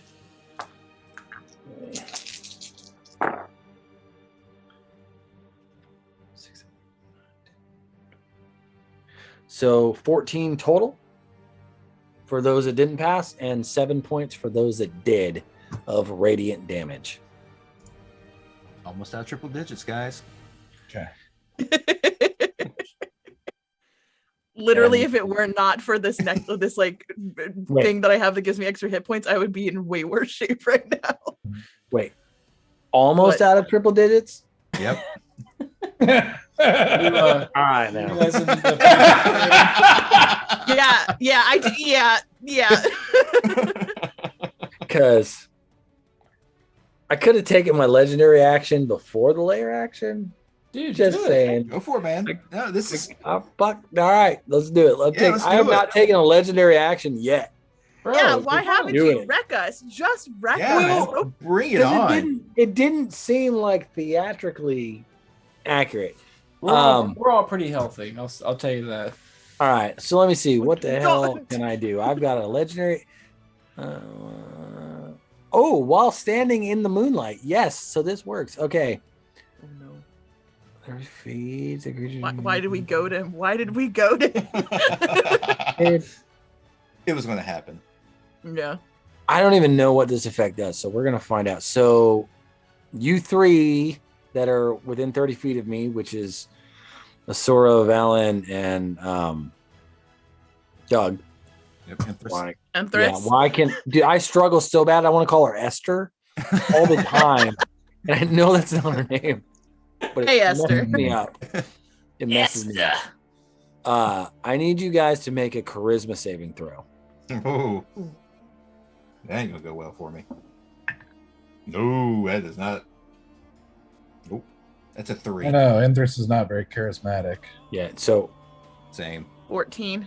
let me know who. 28. Jesus. Not very So- charismatic. Endress passes. The other 2 Oh no. are confused. Oh. Okay. I don't know what that effect does, actually. Because I don't have my DM cheat sheet. Yeah, give me a second. And I can tell you. I'm assuming it's the same as a spell. As if confusion. affected by the confusion spell. Yeah. So, this spell assaults and twists creatures' minds, spawning delusions and provoking uncontrolled actions. Each creature in a 10-foot radius sphere centered on a point you choose must succeed on a wisdom save. We already did all that. Yep, no. An affected target can't take reactions and must roll a d10 at the start of each of its turns to determine its behavior for that turn. Oh. So we could just wait and read out what happens as do you have the cheat do you have the cheat sheet for their turns? I do. Okay, if you'll keep that pulled up. I will. I would appreciate that. So yeah, that's my legendary action. And then Okay. Here for it. because that was the end of Balin's turn, right? So Yep. no, because we did the layer movement. So now it's the shadows, which is the easy shadow. Okay. Which is going to attack easy. Which is 17 plus 8. So Oh, yeah, that's going to hit. okay. And then let me see what that attacks. Missing the dice. Where'd it go? There it is.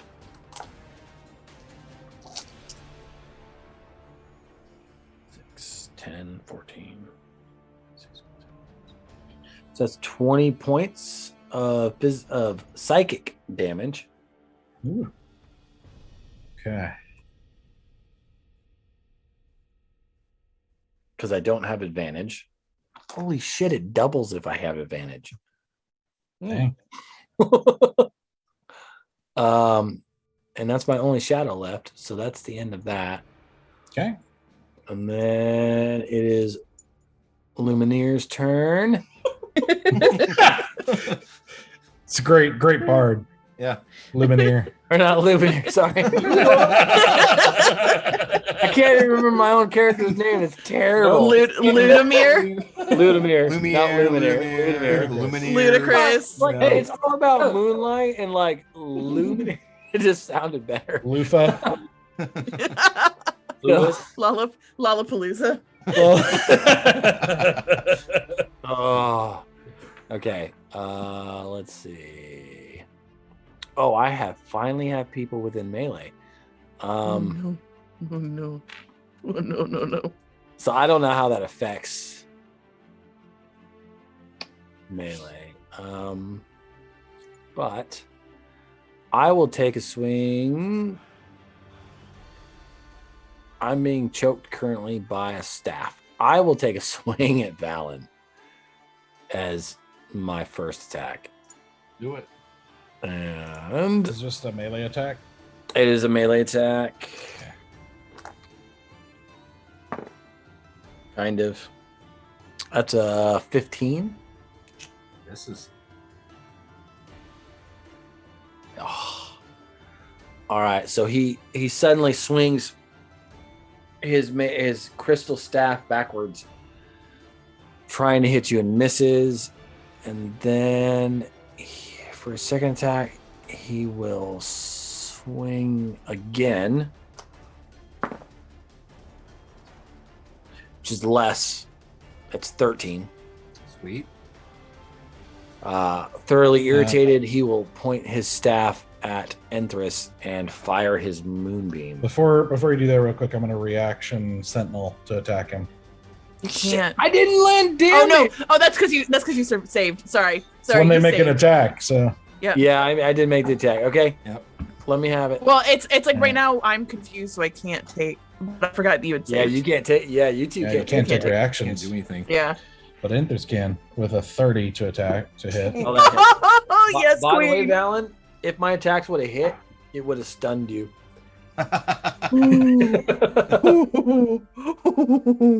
Okay, I so wanted that's- to do it so bad. All right, so that's 15, piercing. Okay. Plus, sorry, I'm trying to read my dice here. 9 radiant. Okay. And 7 cold. Yeah, yours is weird. And you make me have to like do a bunch of instant math in my head. I need you to calculate for 3 different things simultaneously. Yeah, like, and some of them go one way and I have to double, and then some of them I have to like cut them in half. So it's like, all right, and that was your sentinel? Yep. Well, good, because I'm still moonbeaming your butt. All right. Do it. So, Moon me. moon you. I will moon you. Mooning over you. I will moon you with a 22.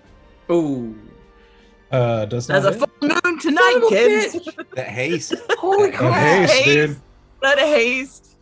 All right, so there's all 3 of my multi attacks that didn't do anything. And it is now Easy's turn because I'm not going to use my movement. I will stay there. Fuck, I got spells and shit too. Shit. You do have spells. I do have spells. All right, this guy in front of me. Doesn't do anything. Shit, I got blight. Oh no. Oh no. Demi-plane. What is that? Oh no. Let's see. Oh, that's dumb.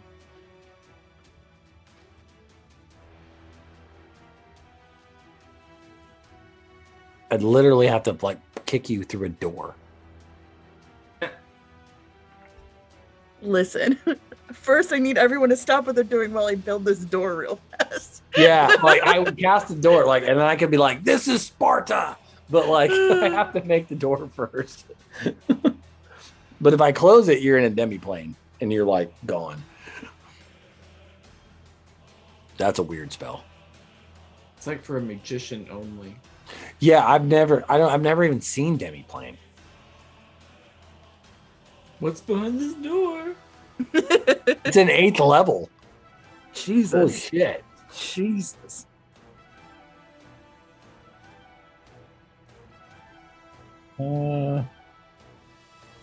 I've been a bad player. I am not keeping track of all these resistances and stuff. So I'm like, Yeah, and honestly, I don't think he can do a whole lot that is supposed to be vulnerable. So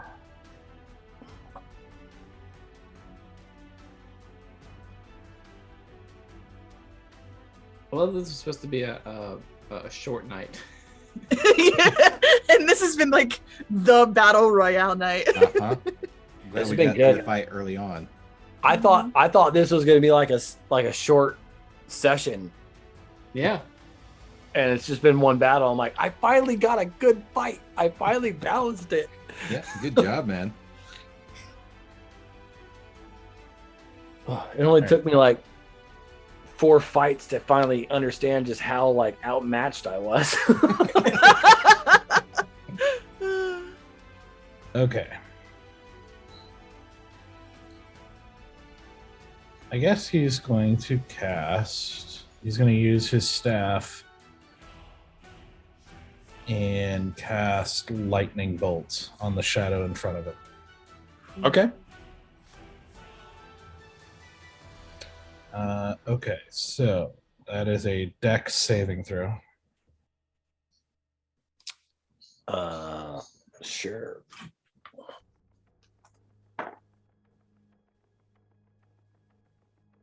That's an 18. Fail. Ooh. So that's going to be 25 lightning damage. It would make sense that Easy Shadow is the hardest to kill. It would. It would. Yeah. Yep. Oh, it's easy be easy. The rest of us are like, you got this.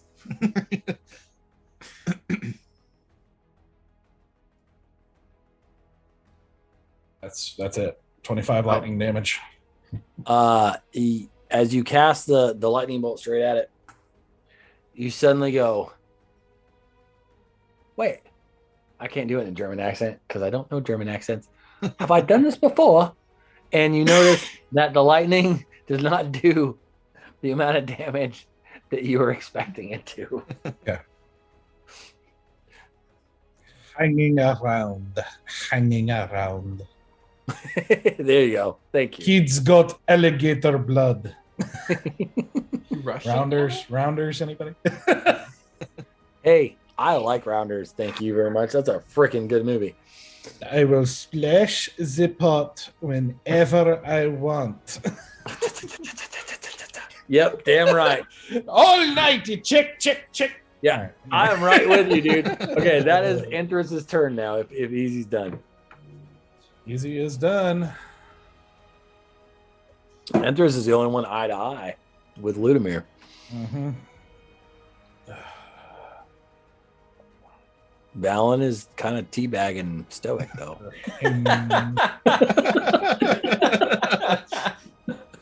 He's just All hanging. right. He's like Am I- got the staff and is like hanging over top of him. Like Am I behind the chair? you were behind the chair, Okay. like with your. Yeah. Oh boy! All right. Her regeneration is hindered by this moonlight. It is. Ooh, what a little moonlight can do to you. Blue moon. I saw you standing alone. All right. Not a dream in my heart. I appreciate that we both went two different jazz renditions, but we both picked moon-based jazz, and I'm here You for it. did. You did. It's good. Yeah. So, yeah, I mean, I'm going to lay into him with all her crazy attacks here. All 300 hits. With all Hasted. 18 of your hits, sure. Yeah. Have at it. It's just 6, guys. It's just 6. Okay. Oh, sorry. All right. So, first one. That's definitely going to hit 30. I'll decide that. Yes, it does. Okay, fine. 30. Yes, it does. Okay. All right. 16 piercing, Fuck. 7 radiant, 5 cold. Okay. 29 to hit on the second. That hits. 13 piercing, 12 radiant, 2 cold.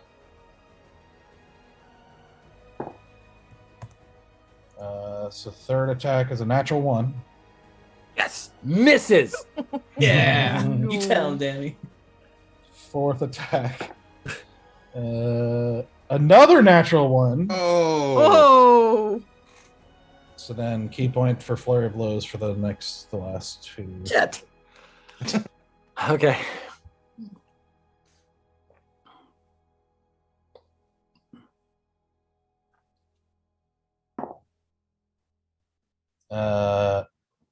That's gonna be a 2. That's gonna be a 19 to hit.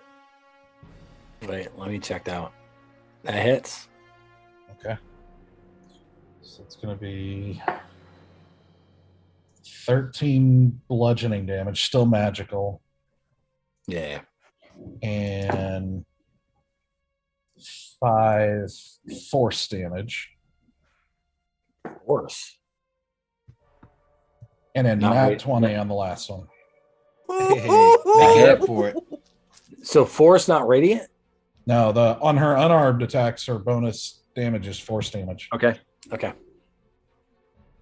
All right, so the nat 20 is going to be 2, 4. So that's 11 bludgeoning. How do you want to do this? I want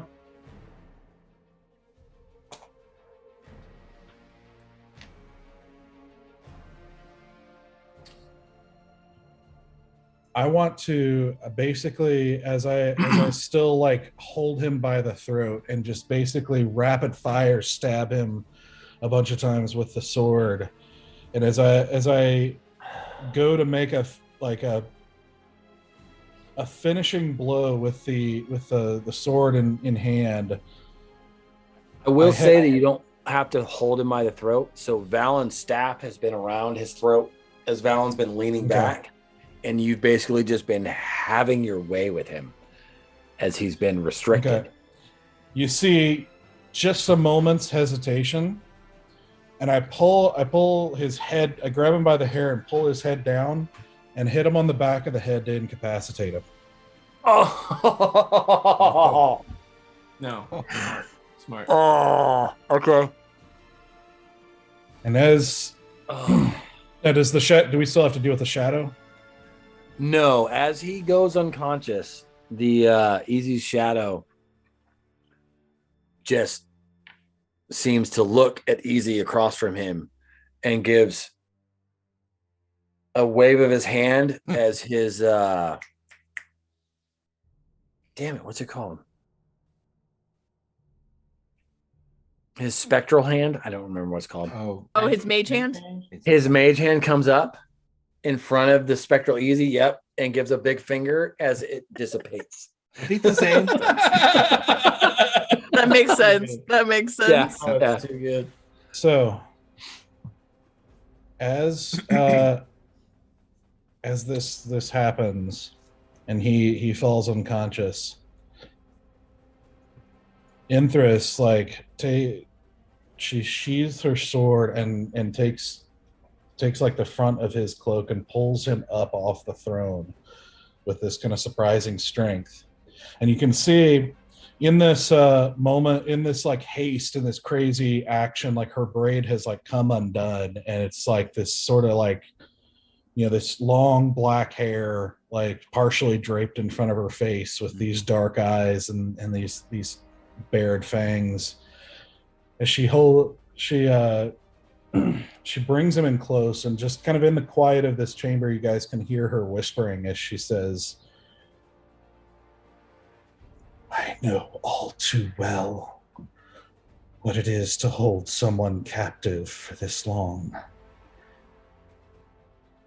And now you're going to know what it feels like." And she bites him on the neck. Whoa! Oh shit! My queen!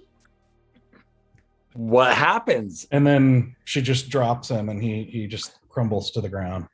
But like, are there any effects from the bite? Not yet. Okay. Okay. Is it? I don't know how to play him. Is it enough to wake him up, or?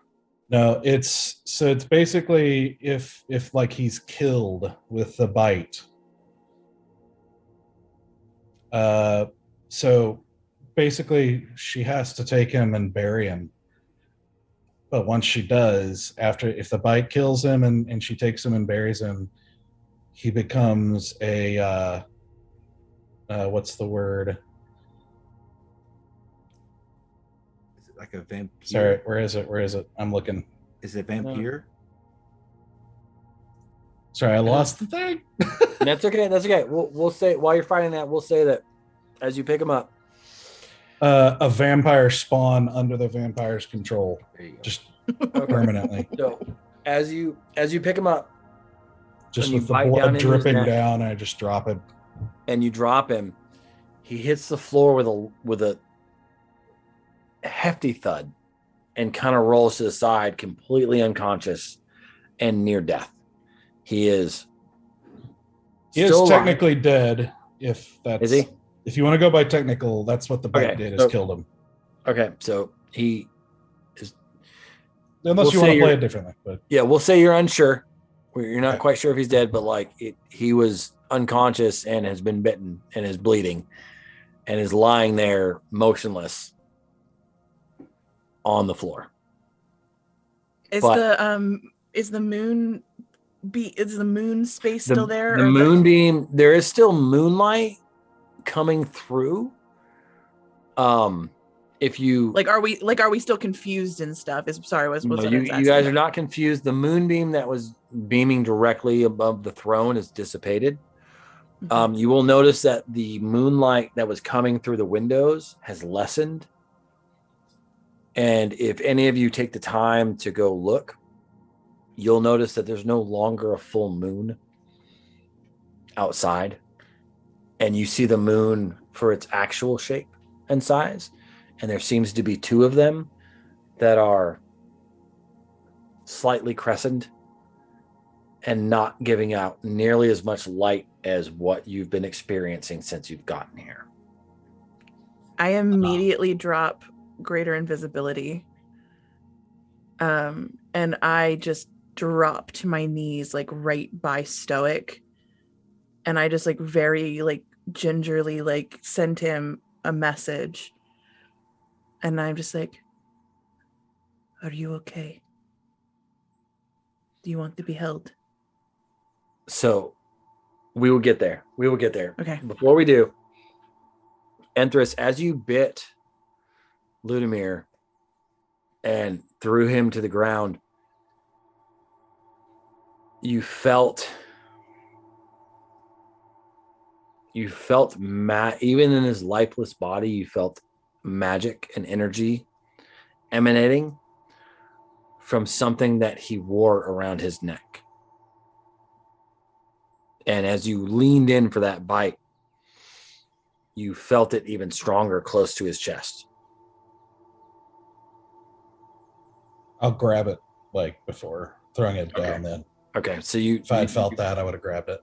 Yeah, you grab it off his chest as you throw his lifeless body to the ground and are holding it in your hand. And you're inspecting it, but we will come back to that. And even if the big moonbeam like goes away, I still step out of one of the shafts of like moonlight, like to. Yeah, because So you just lesser. You just see me, bite into this with blood dripping down as I cast him to the side, with the hair like like face down, with the dark eyes and fangs, just slowly back out of the light. My queen. Okay. Jumping back to Asura.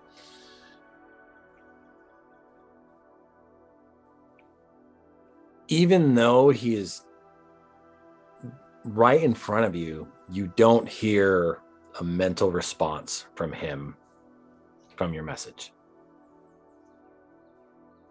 He is still just rocking back and forth, holding himself.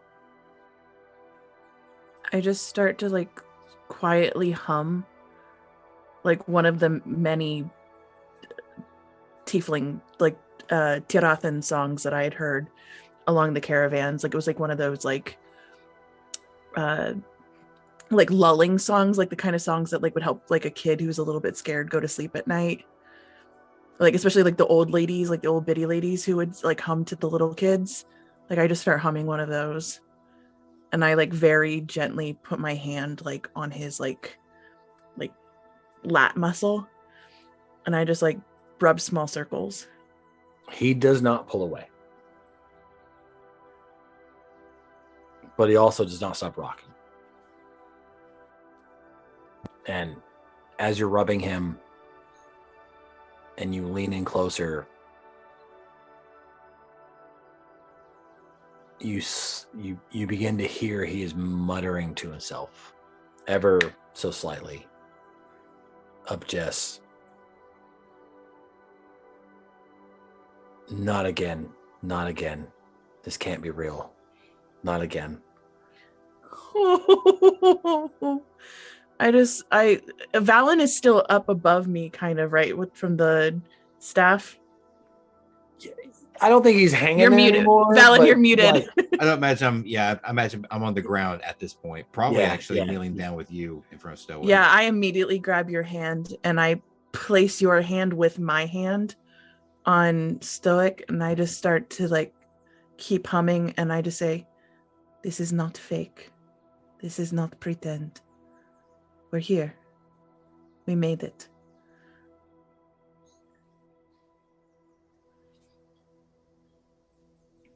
And he looks up at both of you and I gotta relook at the map. I gotta see where Bear was at. I'm on my way up. You guys kind of all made your way up there by this point. Yeah. And he is just rocking and looks up at both of you. And he looks at you, Asura, and he asks,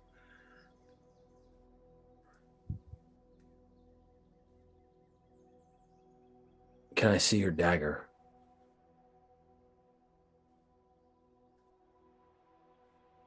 My sapphire dagger? Yeah, because that was the one that your life drain dagger, because that was the one that he knows and saw you attacking with. I pull it out and I just have it in my hand. So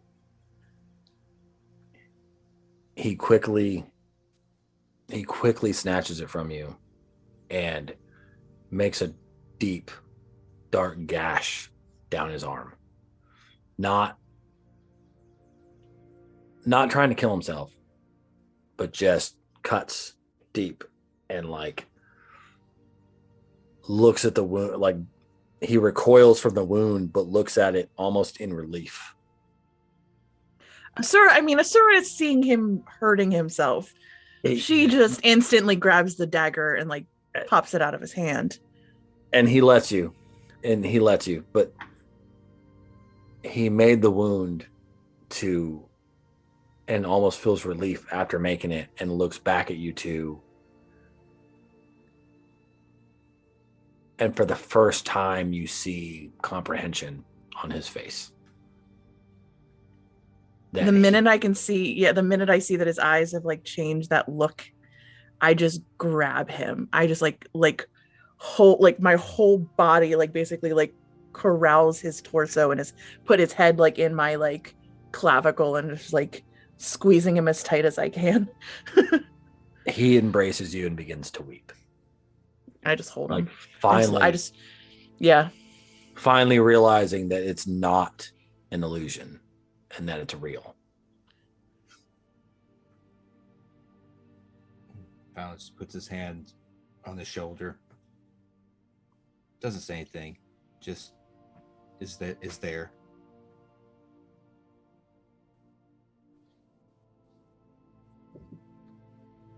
Yeah.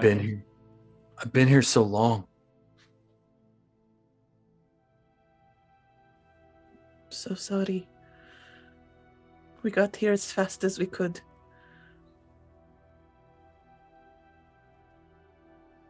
Like every day there was visions of you and of you and of you. And all of you did horrible, horrible things to me. And I know it wasn't you, but I just couldn't take it.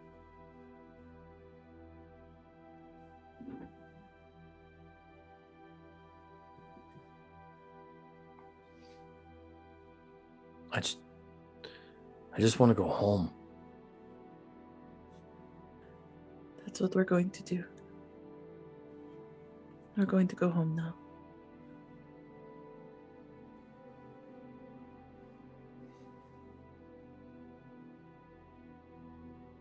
What are you doing during this, Enthras? So I step back into the shadows and take a moment to recover and deal with the like kind of wave of lethargy, like kind of momentary from the haste wearing off. And I look down at my hand at the what I pulled off of Pendant. Ludimir. Do I know what it is? I'd make you give me an Arcana check, but you already are like super powered. So, you close your eyes and search out the magic that rushes through it. And at this point, Easy steps up next to you and puts his hand on yours, holding the pendant, and helps you. And he can And you cast both identify. Yeah, exactly. You both kind of look at each other, knowing what it is. And Easy just goes, "Oh my. This is super powerful." And you know that it's a pendant containing the wish spell. What? Oh shit. Bear, what are you doing? Because I haven't heard much from you. What are you doing while the whole Stoic pity party's happening? Well, first, It's not a pity party. It's a you're safe and you're loved party. That's different. First, I walk up, and as I pass by Inthris, I just kind of look her in the eyes and go, "Don't make me come and kill you. I saw you bite him. I'm not trying to say that I'm better than you, but just please don't make me come and kill you." She like kind of reties her hair kind of loosely, kind of in a ponytail again, and kind of straightens it and kind of grins as she wipes off some more of the blood from her and winks at you. I'm so in love with her. Power move. Mm-hmm. I'm serious. And I just like kind of step away. Then I walk over, see the scene happening. I guess I hear him like say, "I want to go home," and then like I'll kneel down next to y'all, kind of rest a hand on whatever's available, knees, shoulder, whatever is not being covered by y'all. And then I'll be like, "We can do that. We're gonna take you home, buddy. We'll get you back. We'll get you some food. We'll just do whatever you want, man. You want to, take a night off. Yeah, we'll get you back. It'll be all right." And with you three being that close and hands on him, Bear will say that you placed your hand directly on his wound to try and help stint the blood. You guys notice like it's the same Stoic, but 100 pounds lighter. Like he's malnutritioned and gauntly looking, and just not like he is a mess. Like very much so. And just begins to weep as you guys hold him and cries out that to like make it go away and to make it to just he just wants to go back. He just wants to go home. And I know this is technically not what the spell does, but I just want to do it for flavor. sure. I'm going to take my hands around his like face, just kind of hold him there for a second, and you just see my eyes like slowly kind of like shift into this like pale blue, and I cast Intellect Fortress on him, which is really just for like saving throw, like mental saving throws, and like to prevent it's to resist psychic damage is what I read. And so That's like fair. and so like I just basically like make this like temporary cage in his mind so that he can get a little bit of respite. You do see he's still broken up, but you do see a slight respite of relief. And you can see that like a little bit of like shadow kind of like spills on me just a little bit as like the face of my hound comes up, and he's looking real rough. Like he only has a couple hit points left, but you see his like face come up, and he like moves through me up to Stoic, because I know how Stoic loves animals. And he just like kind of like nuzzles his like snout into like the side of his face.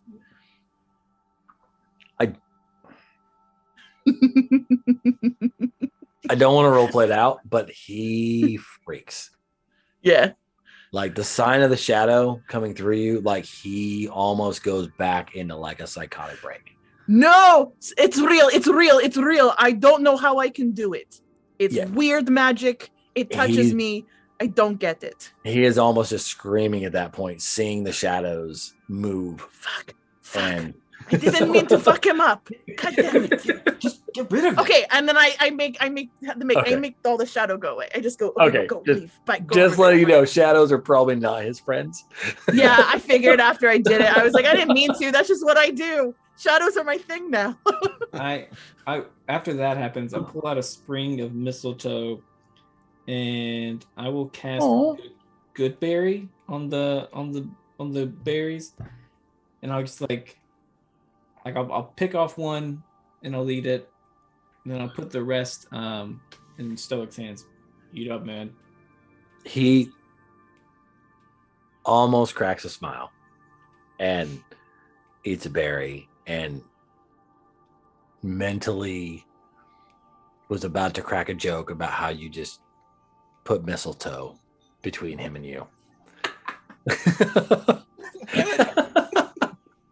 But like you for a moment you see a glimpse of the Stoic you know,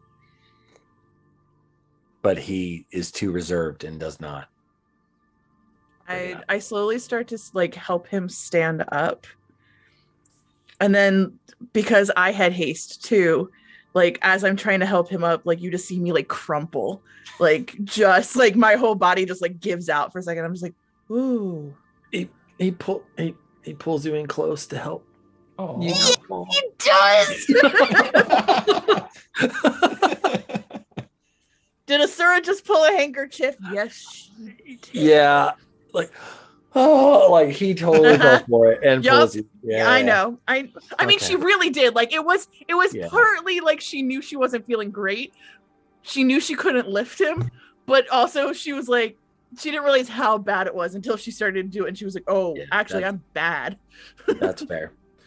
And he, after you get him up on his feet, he glances over and sees Endress and Easy, and is just like, "Thank you." Because that works out perfect. Because like for you three, he doesn't feel he needs to, like, he feels closer and doesn't feel like thank yous are needed because it's known. But for Easy and Empress, there's a verbal thank you to the two of you. Empress walks forward and kind of reaches up and like kind of takes his cheek, like in the side of his head, and just sort of looks intently into his eyes, sort of reading him.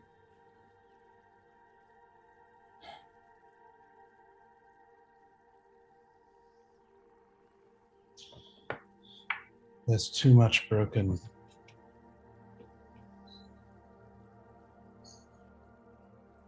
There's too much broken here. With all of you.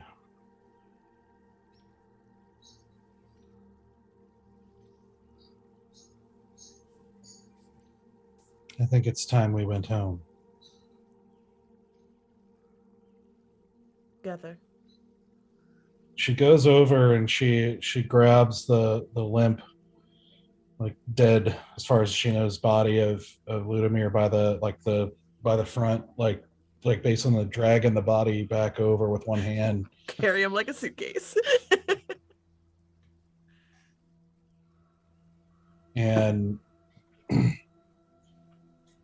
clutching something in the other hand that you don't see. She kind of looks over you guys one last time, and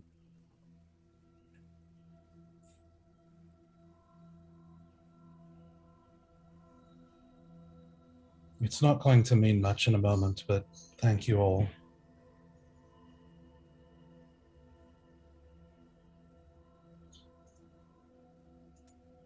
Thank you. I wish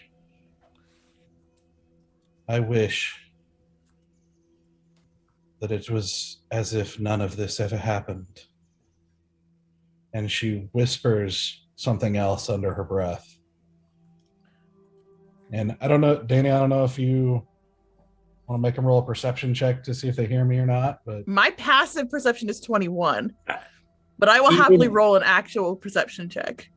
Oh no, none needed, because even if you do, you're not going to remember that here in a moment. Because as she utters the words, you all suddenly see the world around you begin to spin. And it blurs for moments. And you suddenly find yourselves in Lady Andress's mansion, sitting down for dinner, as you had all planned to do.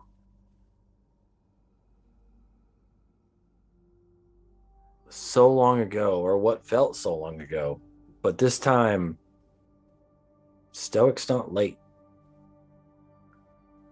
and shows up,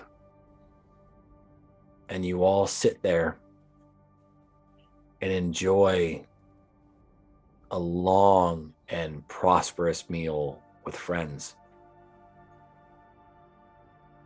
and talk about how crazy it was taking down Lord Greenwood and of things that are yet to come with Lady Anthress. And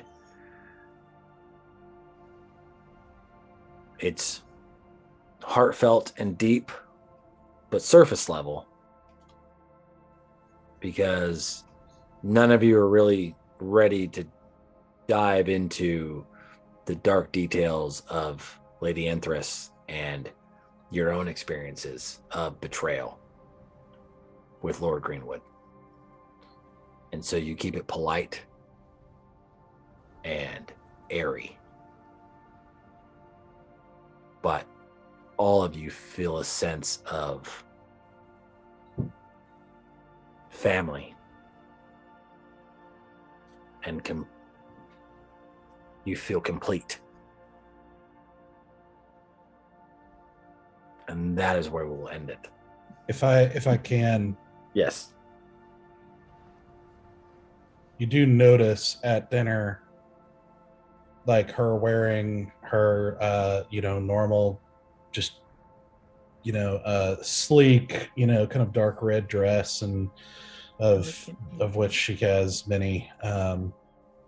But you also see a sort of kind of almost out of place necklace that she's wearing with a sort of effervescent blue tooth. And if you ask her about it, she says she doesn't remember how she got it.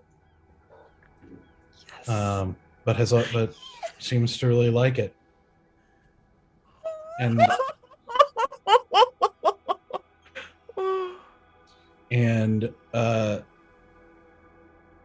later, after dinner, after the night passes, she goes into the garden behind Red Feather by herself to what looks like freshly tilled dirt. As the sun rises, she waits as a elven figure rises up out of the grave. What the fuck did I just hand you? The seeds of your own destruction. I got And that is where we'll end it, because I could not write that any better. That was beautiful. Like, I tried to serve it up. I tried to serve it up, and you just like, yes, please. And like, that was great. I didn't even think about it till we were in the battle, and I was like, yeah. Oh, wait. And that... I know how she's going to get vengeance on this guy. And I will send you the character sheets for them. Like, that is where we will end the search for Stoic. With him returning home safe and with family. and a whole lot of trauma for all players. Always None of us will remember. Nope. Hidden behind a brick wall. Oh man. Beautiful, beautiful story, Danny. Beautiful. Awesome job, Danny. Fantastic, Heck my yeah. friend. That was amazing. I've been looking forward to this. When we first started, when I heard you were playing this, I got really excited. So, and it lived up to the expectations in every way. I'm glad. Thank you. Because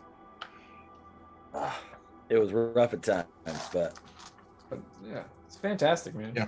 You did good, kid. You did good. Yeah. I like it. Mm-hmm. Plus, there'll probably never be another chance I get to play a high-level vampire monk with crazy items. That probably never acquire. Oh my god, man! Magic is dude, hard. Magic is hard. I kept forgetting that as a cleric I can do stuff. I forgot. It's true. So- You're like, you have all these cleric stuff. Yeah. I don't have a I whole still lot, thought but it I was- forgot everything I had. I thought it was well balanced, because like,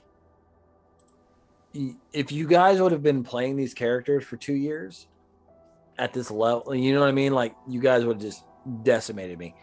But Yeah. at the same time, like, the shadows that popped up, I could have rolled a recharge Oh, bro. every level to see if I could recast it. No. and I didn't. And I didn't. Like, there were things, there were many things, but I thought it was very, like, I wouldn't have changed a thing. I thought that was a fantastic battle. Like, I had fun. I felt like you guys had fun with it. And at the end of the day, you know, that's Sure, all it that matters. really matters. Yeah. Yeah. That So was like a 3-hour battle. Yeah. yeah, that was rough. Like, that was a good It's like 4 solid- hours. Yeah, that was a Trying to good factor in the solid- break. Almost. And Almost. Yeah. we did a little bit of RP at the beginning. It's a good boss fight. Yeah. that Oh was- yeah. that's solid. That's the way it should be. I'm glad, because like I was worried that you guys were just gonna kill him in like 2 rounds. Oh man. I'm sure if I knew what I was doing, maybe, but I didn't. I had banishment. I could have cast banishment and just been done with it. That's the thing. Like when you're jumping straight from 7 to 15, there's just all this stuff that you don't know what you can do. Yeah. You build up to it organically. So it's like, I think I can do this. Wait, let me look. Yeah. Oh yeah. I can do that. If it was organic, that would have been like very, very interesting. But then I would have been no holds barred. Yeah, and then like So, I didn't know what was like gonna expect, so I got disguise self, so I could be like, look, Stoic, I can also disguise myself. Wait, what were you trying to do, Tara? Like, she'll never forget. Oh, I was trying to look like his wife, because the Shadow Queen woman. I was gonna try to make myself look like his wife. It's a Good on move. you It's for interesting. remembering details. Yeah, I just wanted to fuck with him. And then it didn't work out that way because he started the attack. So I was like, well, never mind then. That's okay, because he would have attacked Warren or you something? way worse if you had dressed up as his wife. Probably. But I just wanted to fuck with him is really what I was trying to do. I was like, I'm mad and I would like to fuck with somebody. Yeah, that was fun. Plus, Yeah, it was really good. I feel like we managed to get some good RP out of a 3-session Seriously. linear. Oh, yeah. One shot. Yeah. Mhm. Oh yeah. I'm sad our characters Well- won't remember any of it, but yeah. I know that hurts. Well, the characters won't. The NPC, on the other hand, we were yet to see. Which NPC? Maybe you don't know exactly what she whispered, so Yeah, we don't know. So, for those of you that have stuck through this with us, thank you, and we love you all. And good night. And soon, I'm not sure. Do we have a date? well. So we will not be streaming next week. right. We're all like no stream whatsoever. We're taking a break. The third will be something. Yeah, might have something there. Okay. Yeah. We're kind of debating on what it's going to be, but there will be D&D on the third. Yeah, well, just keep stay in our Discord, and we'll announce what that's going to be. It's basically either going to be Arc 2 or it'll start the 10th. We're kind of debating. So Yep. So Figuring a few details. join We'll us on the let you know. 3rd. You will see our beautiful faces. Whether or not those are the faces playing the beginning of Arc 2, you will have to tune in to find out. Mm-hmm. But we'll be here. Yep. Some of us. I was excited to play them again. Yeah, it will be And fun. with that, I bid you good night. Bye, everyone. Bye. Good night.